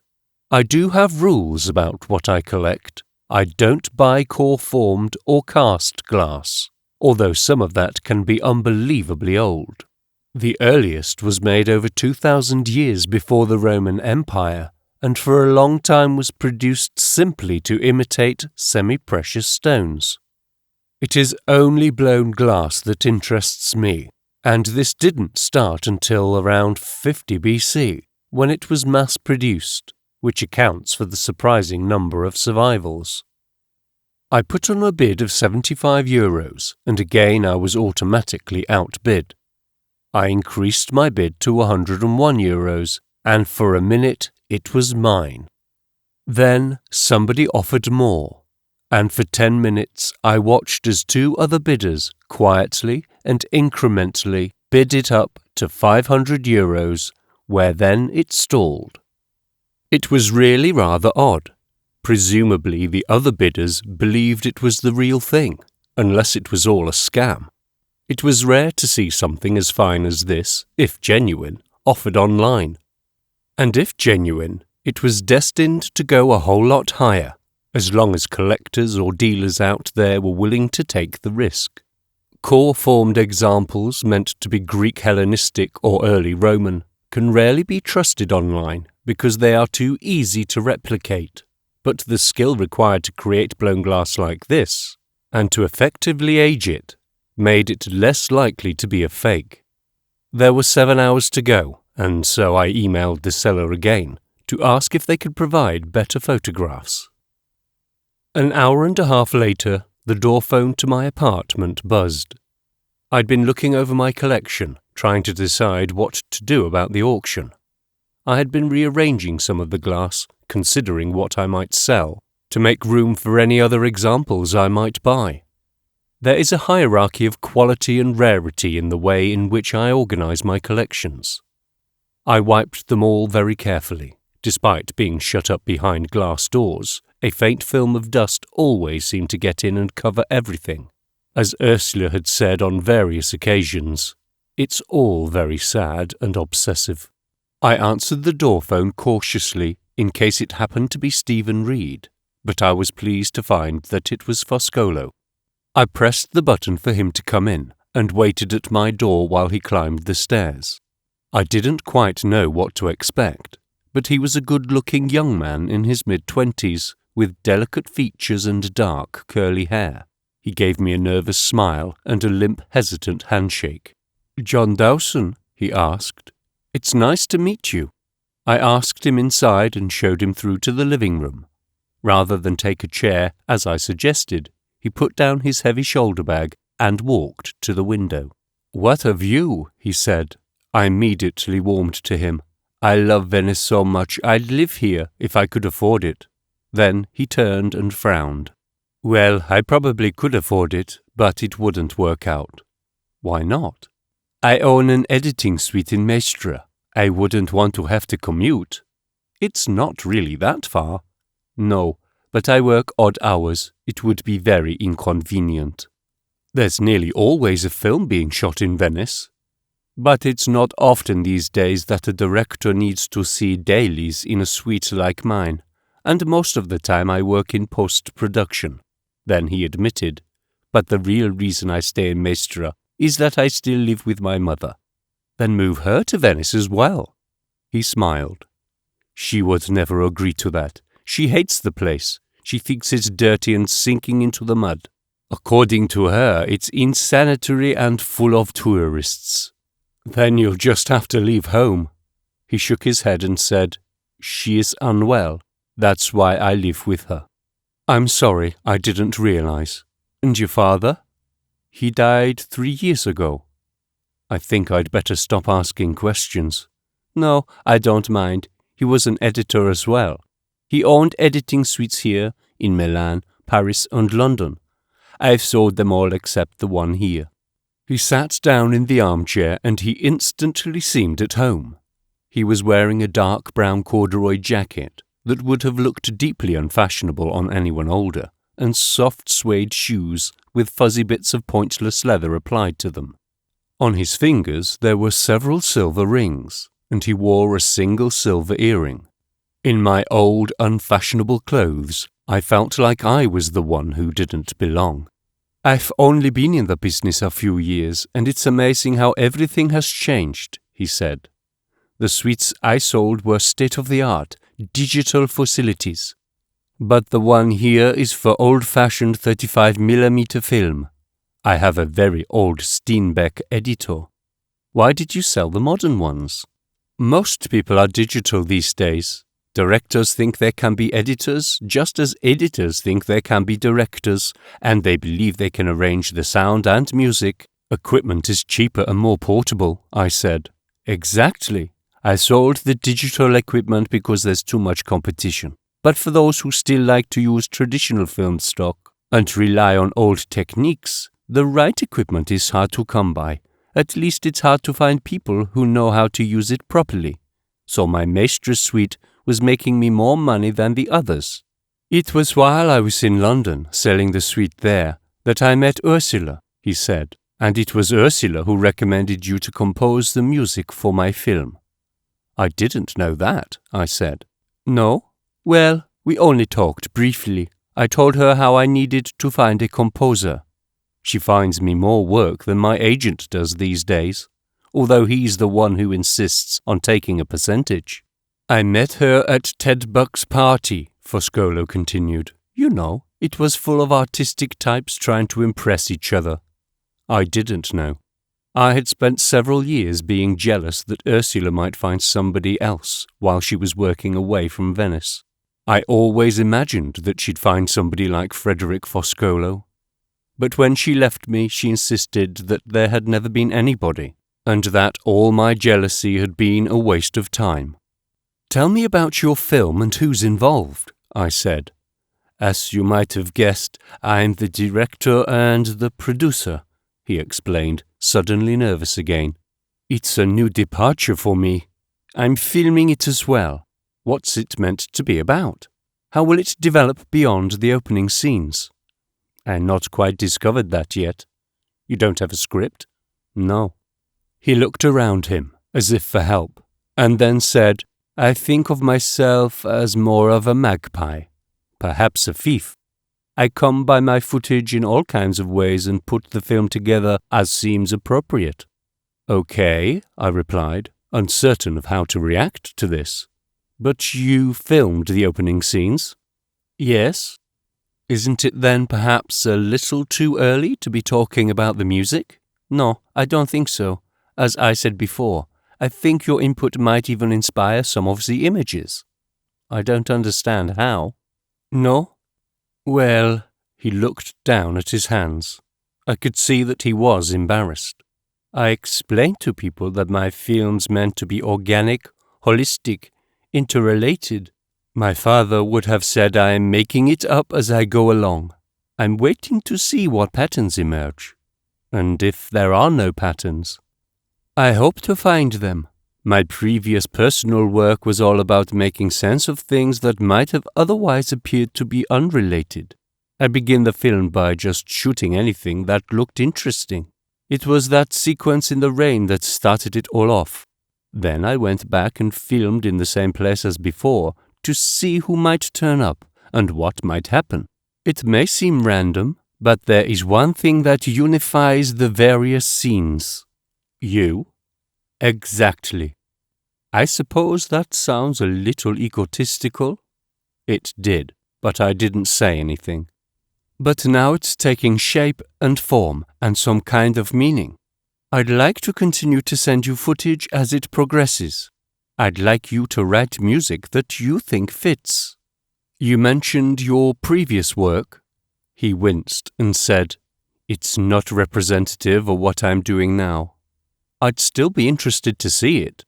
Only a few people know I'm responsible for it." Does Ursula? Yes, she likes what I've done, which is why, when I said I wanted a composer, she suggested you. Have you sworn her to secrecy then, over your earlier films? There's only one proper film. I've probably sworn too many people to secrecy, which means it'll all come out one day, and then I'm in trouble. What's the problem? It's not pornographic, is it? Or a snuff movie? No, nothing like that. His self-assurance had left him totally now. Because of Ursula, he said hesitantly. I'll tell you. You can find it online in its entirety. It's called The Chocolate Thief. It's made up of footage from other films, 70 or 80, I don't know how many exactly. It's footage that wasn't used by other filmmakers and hasn't been seen before. It's obscure stuff, so you wouldn't necessarily recognize the actors or the scenes. And most of the original films, from which I stole the footage, only ever had limited distribution. The Chocolate Thief won a couple of European prizes, but I haven't been able to collect them because it would mean admitting I was responsible for it. Then I'd lay myself open to all kinds of legal problems. The footage was taken without any permissions. How did you find the film? My father encouraged me to take an interest in editing when I was very young. He used to bring home old film for me to play with. It was literally the unused scenes that had hit the cutting room floor. I used to put it all together and make my own films.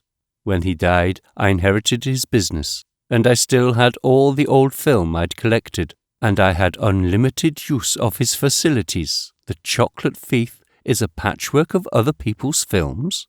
As a filmmaker, I'm a complete fraud.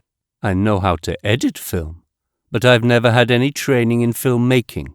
My new project, our project, will be my first proper film. You're not tempted to enroll on a filmmaking course to see how it's done properly? I don't think I want to know. The Chocolate Thief worked because it was instinctive rather than learned. I've no real knowledge, unlike other filmmakers. I make pseudo-films. I've seen so many movies, I've kind of worked out how to fake it. I laughed. You think I'm a joke? No, not at all. I liked the young man. I felt that he was a kindred spirit, although I was envious of his manner, his looks, and his youth. I don't feel I have any right to be making films, he said. I certainly don't call myself a filmmaker. I asked him, do you have a preference for particular kinds of music? Would you prefer something structured or ambient? A single instrument or something more orchestral, conventional or avant-garde? It's up to you. I don't know anything about music. He stood up gracefully and began walking slowly around the room, appraising its contents. Do you have any favorite composers? I asked. I like Michael Nyman, he said absently. I can't remember any others. He suddenly turned to me and asked, Can I try filming in here? If you'd like to. I'd like a shot panning around the room to the window and then going outside. The light's really interesting at the moment. Of course. Would you like me to get out of your way? I can go into the other room. If you don't mind. I'll keep quiet. He knelt down before his shoulder bag and extracted a large old-fashioned camera. This was my father's, he said proudly, and then produced a heavy-looking telescopic tripod. I felt a little lost without access to my own living room, so I decided to go into the kitchen and cook. I had some lamb in the fridge that had to be used that day, and so I made a stew that could be reheated at any time. When Foscolo knocked on the kitchen door and came in, he complimented me on the aroma. Stay and have some, I said, and I was disappointed that he declined. I have to get back to Mestre, but I think I've got some interesting footage. I don't know how it'll tie into the rest of your film, nor do I. Once he had left, I checked that the pan was able to simmer without me looking over it, and I checked my emails. There was another from Ursula. Hi, John. Okay, let's be businesslike about this. It's not personal. I just need to be able to take something out of what we both had together to help me start again. 40,000 euros will enable us to make a clean break. With love, Ursula. 40,000? Where did she get that figure from? Okay, I could get the money together without selling the apartment, but only if I gave her all my savings and sold all my Roman glass. I stormed about the flat, wanting to be able to argue with her, to shout like we had shouted when she was still there. But finally I went back to the computer and sent her a reply that simply read, 10,000. Then I checked the online auction again. The glass urn was still at 500 euros, and so I tried to forget about it. I finally dished out half of the stew, leaving the rest to cool down with the idea of freezing it for another time. I found a stream of the chocolate feast on the internet and broke my rule by eating while I watched it. It took my mind off Ursula's demand for 40,000 euros. Foscolo's film was an impressive piece of work, but I didn't know what to make of it. It appeared to be a discussion between 5 different people, although there was never a shot of any of them in the same place. This was the only giveaway that they had all been sourced from 5 different films. Foscolo had color-corrected and graded the footage to give it all a faded 1970s brown-yellow tint, which tied it all together. But there was no more to it than that. There was action as well, illustrating what was being discussed, and the editing was so subtle that it worked as a single, albeit often quite surreal, experience. I watched it again and began to see what he had done, and this only served to make his editing all the more impressive. While I was doing the washing up, the phone rang. It was Stephen. Have you finished your meeting yet? He asked me abruptly. Yes, but I think that this afternoon. Good. I'm coming around now.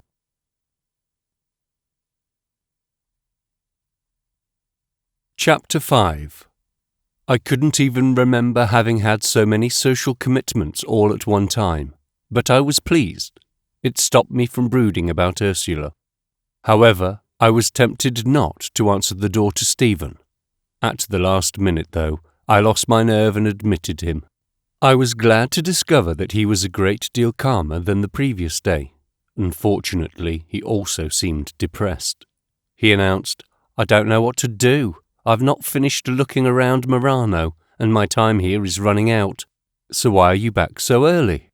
I have to ask for your help. I'm getting desperate. I might be able to finish Murano before I have to go back to London. But there's the Lido and Torcello, and perhaps I should also be looking on Mestre. Last night at the hostel where I'm sleeping, I heard somebody saying that they were in Venice. Politically, it is part of the territory of the city. Exactly. So I hate to do this. He reluctantly pulled from his jacket a worn and creased sheet of paper with a photograph on it. This is the person I've been looking for. Now I know it's very unlikely, but do you recognize this woman?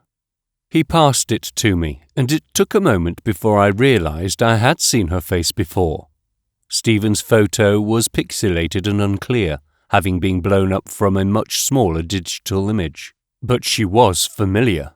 The woman leaning out of a window could well be the woman from Orville Smith's photograph. It's an odd coincidence, I said. There's no such thing as coincidence, he exclaimed, suddenly excited. Who is she? I can't tell you who she is. But you know her? No, I said it's a coincidence, but I think I've seen her before. I started to explain about the photograph in Orville Smith's wallet, but he demanded that I show it to him before I had chance to finish my story. I asked him to wait while I went up to the flat above mine. It was too much of a coincidence. As I walked up the stairs without looking back, I could tell that Stephen was standing in my doorway watching me. I hoped that I was right about the similarity between the two women, but, at the same time, I thought it might make life a lot easier if I was mistaken. In the hallway of Mr. de Leda's apartment I found the jacket, and rather than look through the pockets in the dark, I brought the jacket back down. Stephen stood aside to let me in and shut the door after me as I hung up the ugly garment and searched for the wallet. Inside was the photo which Stephen snatched from my hand. "That's her," he said, tapping it. "Can I keep this?" "No." "Why not?" I replied without thinking. "I'm still hoping to reunite Mr. Smith with his jacket, wallet, money, etc. He'll understand." "Who is this woman?" I asked Stephen, "and why is she so important to you?" He shook his head again. I asked, "How do you hope to find her in Venice?" He held up his photograph. "I'm sure this was taken here. See, she's looking out of a window with a panel of red glass down the edge, and you can see a part of a blue-painted shutter. If I can find that window. But it could have been taken anywhere in the world." "No, the brickwork's obviously old. It's been plastered at some time. Everything about it shouts Venice." "Well, I'm sure it's not Maestra. And as for the Lido, well, the houses there don't fit either. If you've really seen all of Venice, then Murano is the only place left." "What about Torcello?" "There are only a dozen buildings there, if that. So it won't take me long. I'll go there today." "It's quite a while on the Vaporetto, and it's getting late. You're better off leaving it till tomorrow." "You mean I'm better off forgetting the whole thing?" "I didn't say that. How would I know? You won't tell me anything about your quest." He snorted. Finally he said, "I met her in London." "With Orville Smith?" "No, I don't know him." "You don't know if he's her husband, lover, boyfriend?" Stephen gave away his motives by being obviously annoyed by my questions. His search for the woman was important. His rounded shoulders had drooped, and he stared at the photo through half-closed eyes. He didn't move or say anything. Out of desperation, I suggested, "Why don't we go for a walk, an aimless, unplanned stroll? You never know. I might just bump into Midori Smith." "So that's her name?" "As long as we don't have to cross the Rialto Bridge. I've just done that, and it was like a scene from Dante." "Okay, no Rialto. I hate tourists, and the sights they insist on spoiling." "There are good reasons why they're so popular," I said, knowing I would provoke him, but his annoyed diatribes would be better than him sulking. "I could see yesterday that you've been rushing around, but you haven't really seen the city." He seemed to appreciate my attempt to change his mood. He said, "You'll be surprised to learn that in my first week I went into the Basilica, St. Mark's." "That was brave of you. I queued up early one morning before it opened." "That's the secret to Venice. See the sights before the tourists are bussed in from the mainland." "Was it worth it?" "Yes, it was impressive, with all that gold shining through the gloom. I paid extra to see the Pala d'Oro, which I hope wasn't a fake, like the bronze horses. It's meant to be the real thing. Then I went to the Accademia, which reminds me, he said, and he stood up straight. He took in a deep breath before he continued. Did you come to Venice because of Ursula? No, why? Her name. When I still looked blank, he made it clear how frustrated he was that I was so obtuse. It was something I was learning to put up with. He explained. Saint Ursula was a Cornish princess who sailed to Brittany to get married, and took with her 11,000 virgins along with 60,000 serving women. Well, that's what the legend says. It was probably a misreading of Roman numerals and was probably 5, 8 or 11 companions.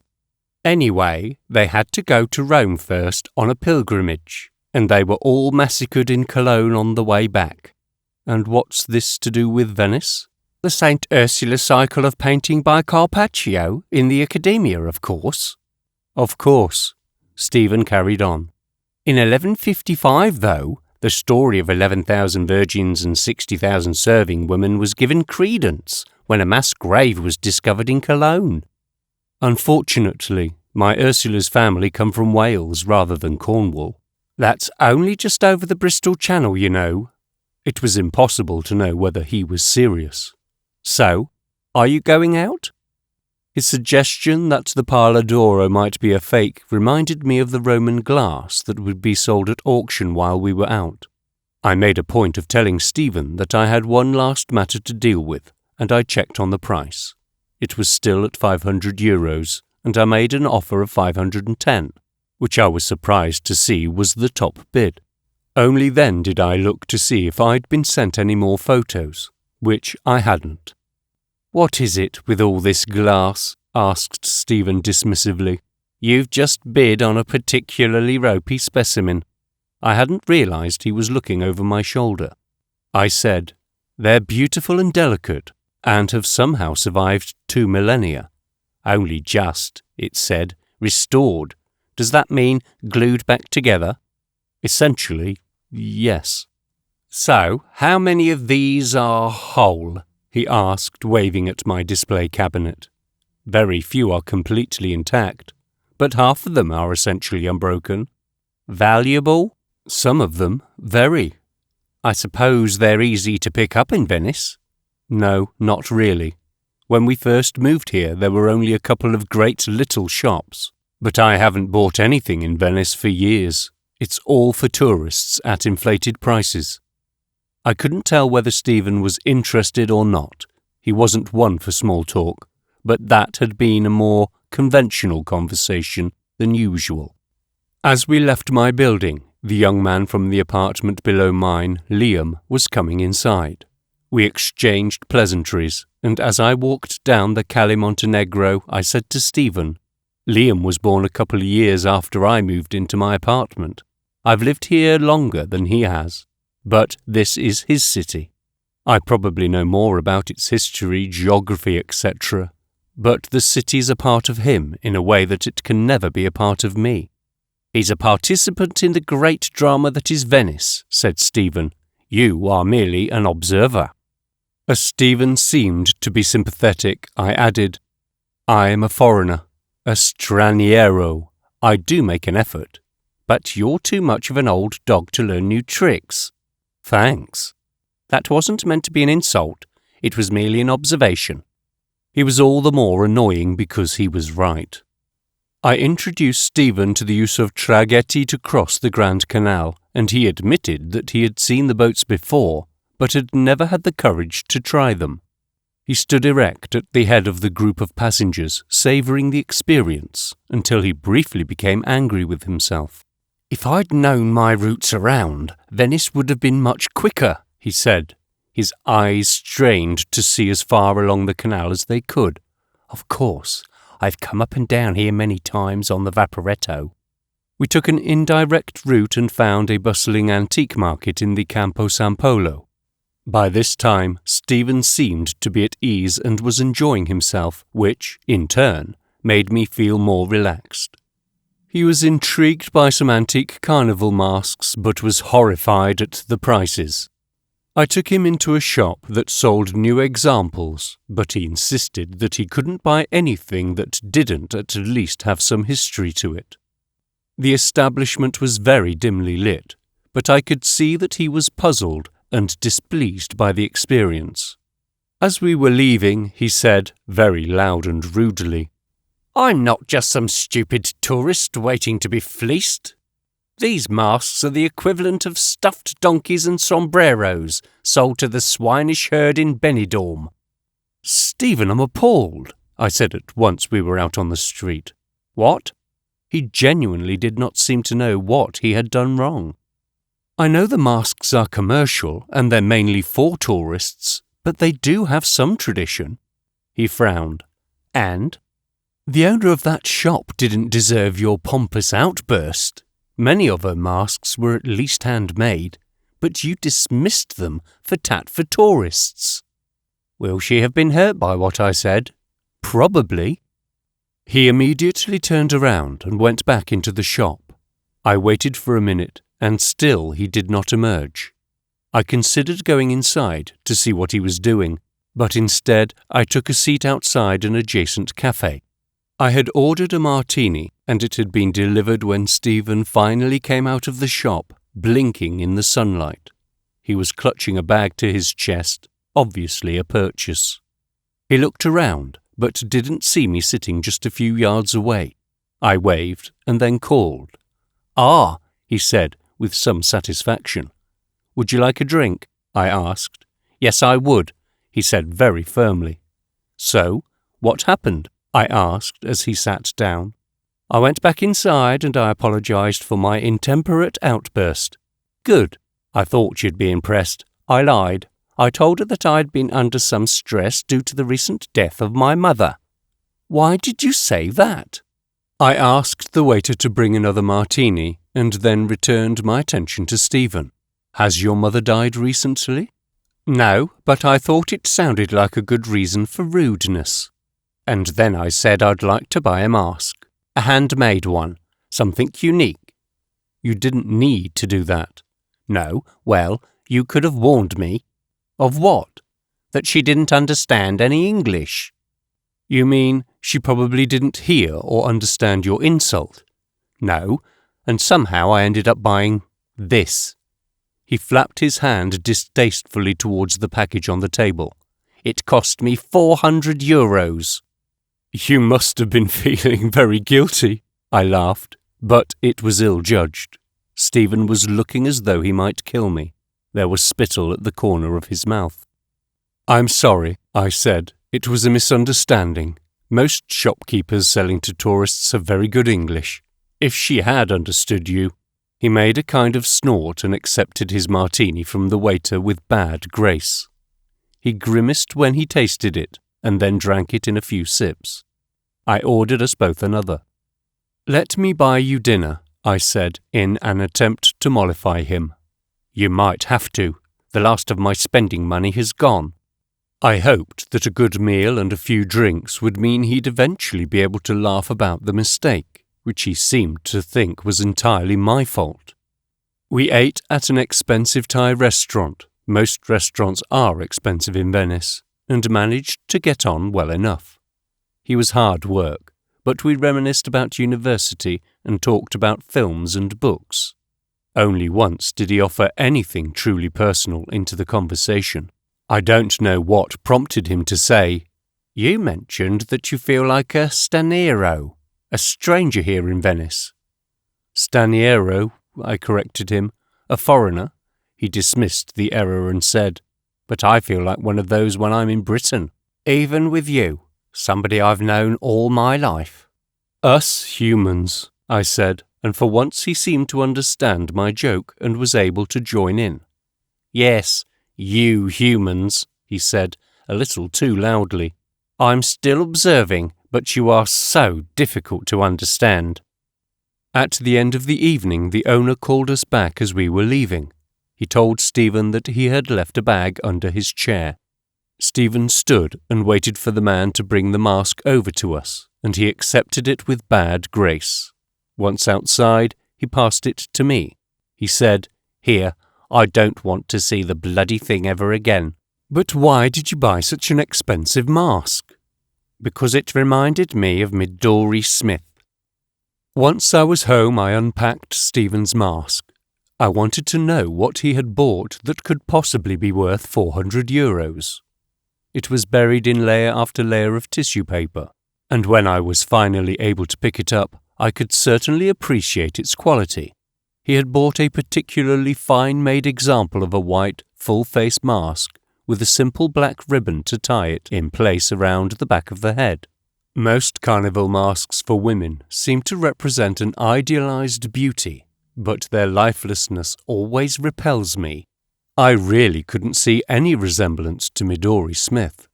The imitation leather jacket was still draped over one of my chairs, and once again I retrieved the photograph from the wallet. It seemed to confirm that there was no similarity between Stephen's expensive purchase and the woman standing next to Orville Smith. The mask's lack of colour and expression, though, meant that it was offered almost as a blank canvas upon which any face might be imagined.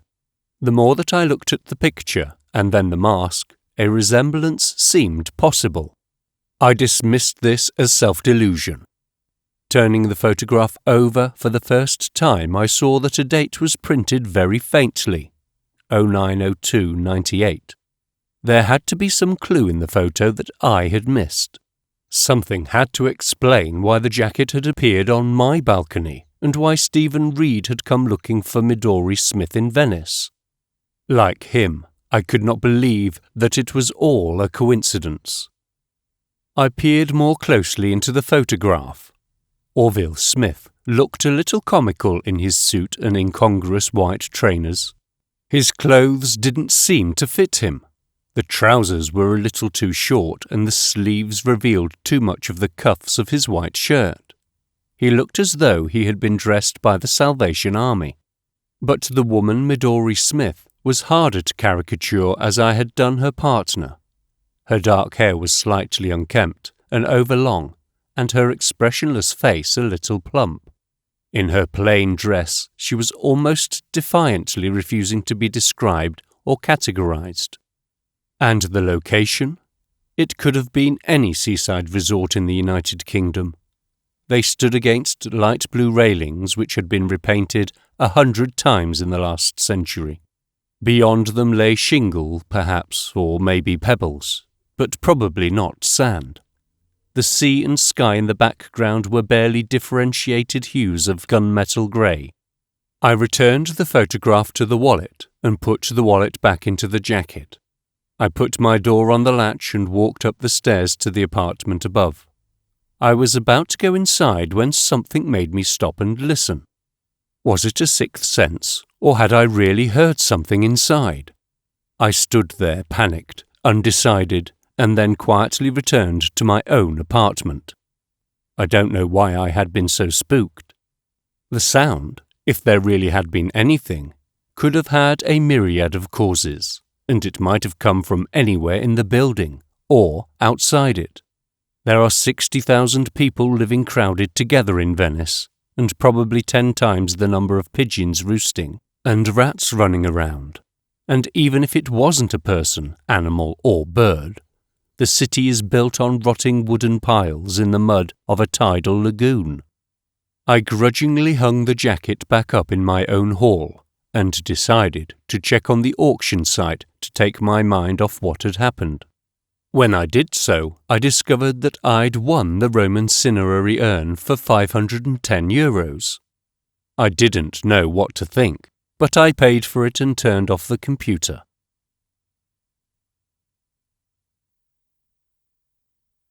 Chapter 6. The following morning I collected my emails. Ursula's reply was as terse as mine had been to her. 30,000, and no expensive legal bills on top of that. I replied, 15,000 and no bills for you either. I wondered where we might compromise and how much I could afford to offer. I have all my financial details on a spreadsheet on the computer and could see that, if I had to, I could pay $25,000 immediately. It would mean closing down all of my accounts, but I wouldn't have to sell anything. My inbox also contained a receipt for my payment for the Roman glass urn I bought. I assumed that I had overpaid for a fake, but once I'd received it and dismissed it as a forgery, I could easily return it and have my money refunded. I didn't want to think too much about it. Instead, I went to the bathroom and inspected my temple in the mirror. There was now only the slightest of red marks, but it was still very tender to the touch. After getting washed and dressed, I was back at my computer and was working by 8. The view from my window was murky, with all the colours bleached by a light grey mist.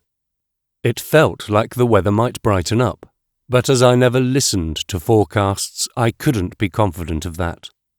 I was expecting a call from Stephen, asking whether I would accompany him to Murano or even Torcello, but my phone did not ring. I did wonder if I would hear anything from Frederick Foscolo. I had sent him an email saying how much I had enjoyed meeting him, and asking whether the footage he had shot in my apartment was going to be useful for his film. There was no reason for him to reply immediately, although I felt slightly uneasy. I decided, though, to make the most of my freedom from Stephen. I was able to work uninterrupted for almost 2 hours on a new composition I hoped I could offer to Foscolo. It was a time-consuming piece that threatened to become more and more complicated, but it sounded good. When the phone finally rang, it was not anybody I'd been expecting. "I told you Foscolo's film would come to nothing," said my agent with satisfaction. "He's just called to say that he doesn't want to take it any further." "Really? But I only saw him yesterday. He seemed very positive about it." I wasn't sure if I was more annoyed by the news or the way my agent delivered it. I had only met him on a couple of occasions, but I remembered his smile. The few times he had revealed it, it had been smug and self-satisfied. Presumably, he received more pleasure from being proved right about Frederick Foscolo than he would have done by earning his percentage. "I don't know what you said to him," my agent said. "Of course you can keep the advance he paid you. It was a good one. 4,000, wasn't it?"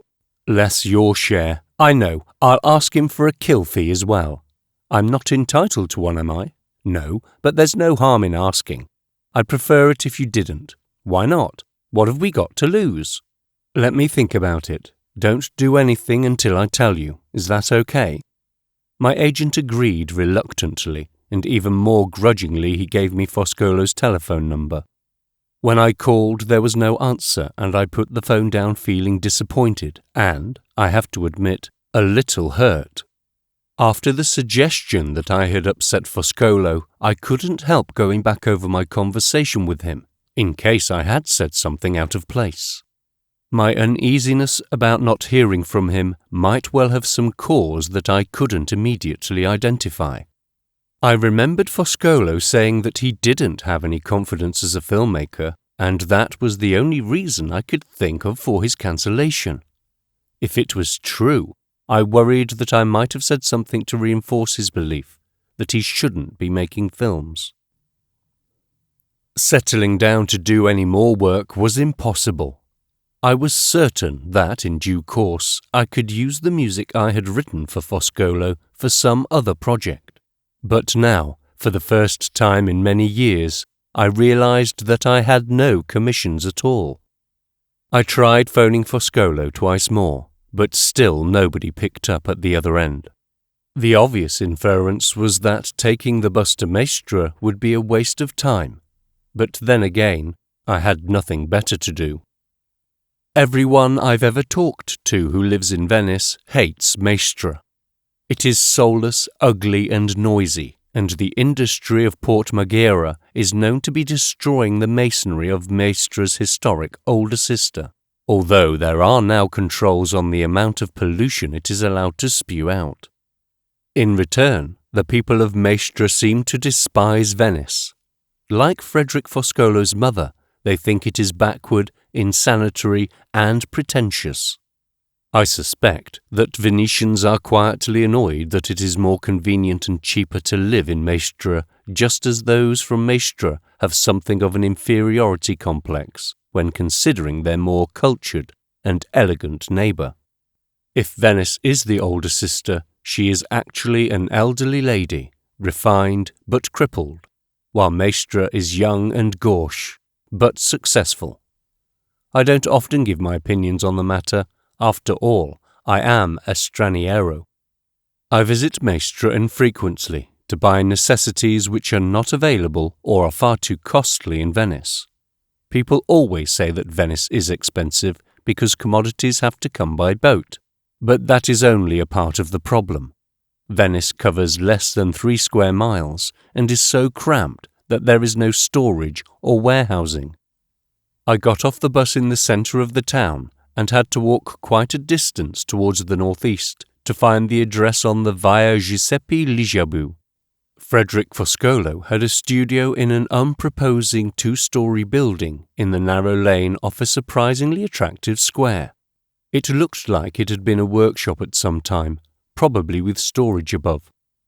Graffiti covered the rusty metal security shutters over the door and ground floor windows. The blue-painted render was flaking, and weeds grew profusely from between the pavement and the front wall. It did not seem to be the premises of a thriving and successful business. I pressed the bell but could not hear it ring inside. Nobody answered. After a minute of indecision, I hammered on the shutter, which made a great deal of noise as it rattled, but still with no result. Because the street was narrow, I was able to get back far enough to see into the top-floor windows.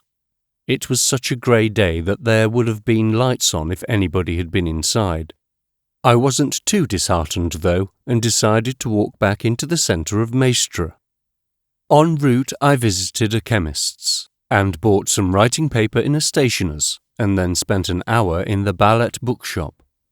I remembered the Anglo-Italian bookshop from a previous visit. It had a sister shop in Venice, but on the mainland their premises are larger, better stocked, and more reasonably priced. I was tempted by a large volume of the collected poetry of Ted Hughes, but I wasn't sure that it was a comfortable format. It was far too unwieldy, and the paper too cheap and thin, so I reluctantly put it back on the shelf. As I was leaving, having bought nothing, I saw a copy of Murakami's The Wind-Up Bird Chronicles. I stood by the door reading the cover blurb, and then decided to read the first couple of pages. Common sense told me to take Orville Smith's copy, or to buy myself one online for half the price. But there's nothing quite like handing over the cash and receiving goods immediately from somebody who appreciates your custom. I wandered back into the centre of town, and there was my bus about to leave. I got aboard and seconds later was travelling over the water, standing at the front because it was full of tourists. When I alighted in Venice, I started to walk, but wanting an excuse to read my book, I found a nondescript cafe and sat reading. When asked what I wanted by the waitress, I allowed myself the luxury of a generous chicken risotto with a bottle of wheat beer. I relaxed. I enjoyed the unhurried atmosphere and the good food and drink, and I wondered why I didn't do this more often. For the first time that day the sun had finally appeared, and sitting in the window of the cafe it was warm and comfortable. I asked myself if I wasn't in danger of becoming a recluse. I only ever seemed to leave my apartment for absolute necessities, or when visitors were able to persuade me to go out. I tried to tell myself I was being fanciful, but suddenly all of my habits, like cooking enough food for 4 people, then freezing 3/4 of it in individual portions, seemed as anally retentive as Ursula used to joke. Sitting in front of the computer working till 6, eating a defrosted dinner, watching a film online, going to bed, day in, day out, seemed suddenly pointless. And so I took time over my lunch, following it with a coffee, and I read my book. It was as I was about to leave that I looked around me and realized that I was in the cafe from Foscolo's film.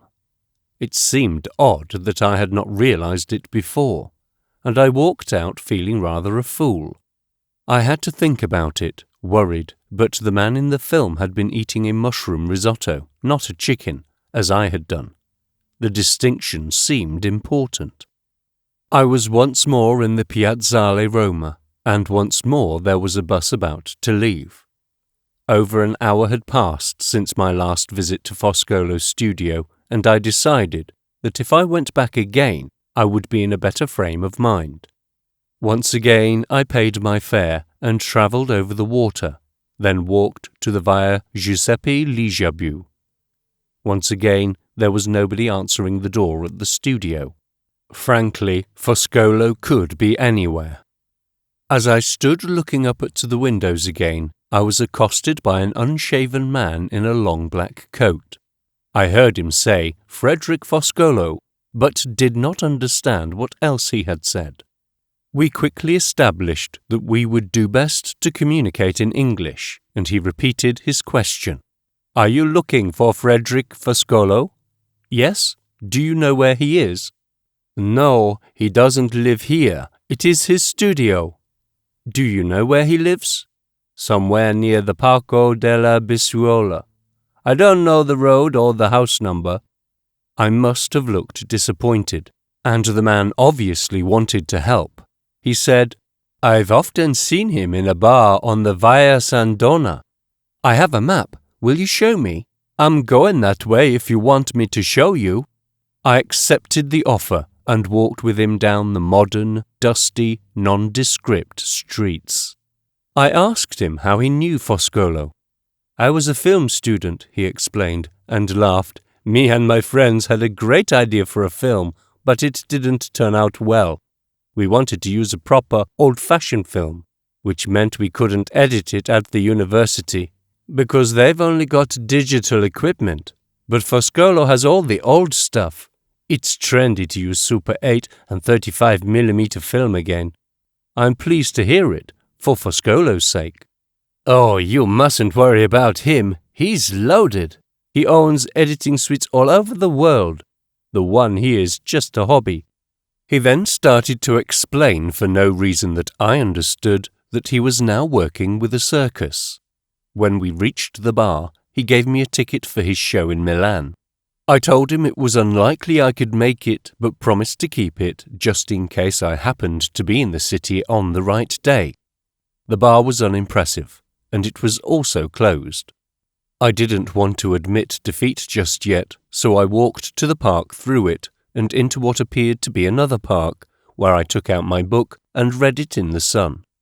When I returned, the bar was open, although the few other shops around it were shutting. The pavements and streets were busier, with people going home for the day, and I didn't feel inclined to hang around either.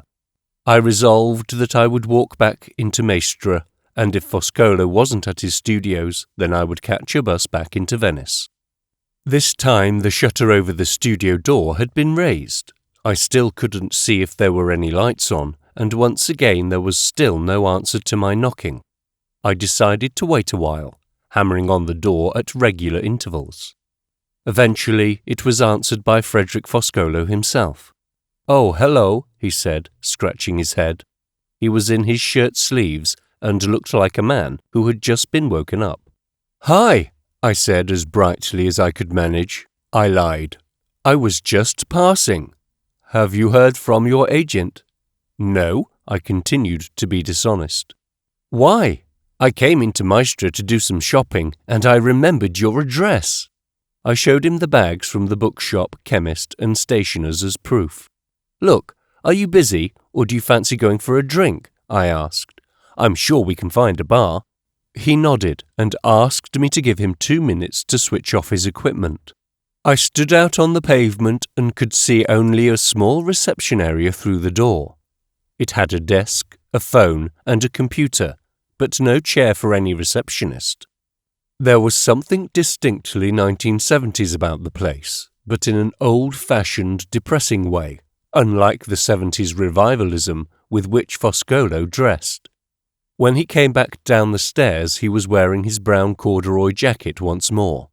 This time, he had an orange handkerchief sticking out of the top pocket that made me smile. I felt bad that I had lied to Foscolo, but it meant he would have to tell me personally that he was cancelling the film, and why. I insisted on talking all the way to the bar, which was not the one I had been shown earlier that afternoon. "You said that you feel like you're a complete fraud," I said. "Yes, as a filmmaker. I never trust anyone who doesn't have a degree of self-doubt about what they do, and feeling like you are faking it is quite natural. I've got a horrible dilemma coming up because somebody wants to interview me about music I composed 20 years ago. She wants to know how it relates to the film that it became the soundtrack to. You're not confident you can explain it?" "I started composing back in the 1990s, I told him. I was writing music on my computer using a simple virtual keyboard. I'd never played an instrument before. I'd done very badly music lessons at school. In fact, I gave up the subject as early as I could. I'd only been writing tunes on the computer to pass the time, without any knowledge or understanding of what I was doing. I'd created MIDI files, which a friend was able to play through his synthesizer and record onto tape. He kept a copy for himself and played it to a friend. A wonderfully unlikely chain of events meant that within a week I was flown out to California and was working with a proper composer who transcribed my music and added extra orchestration. I was utterly out of my depth, and the composer was aghast at my ignorance. Nevertheless, they were my compositions, and they made my name. But I couldn't have told anyone how I wrote them, what the individual notes were, anything technical. It was like you said about your filmmaking. It was instinctive rather than learned, and it was all done on a computer.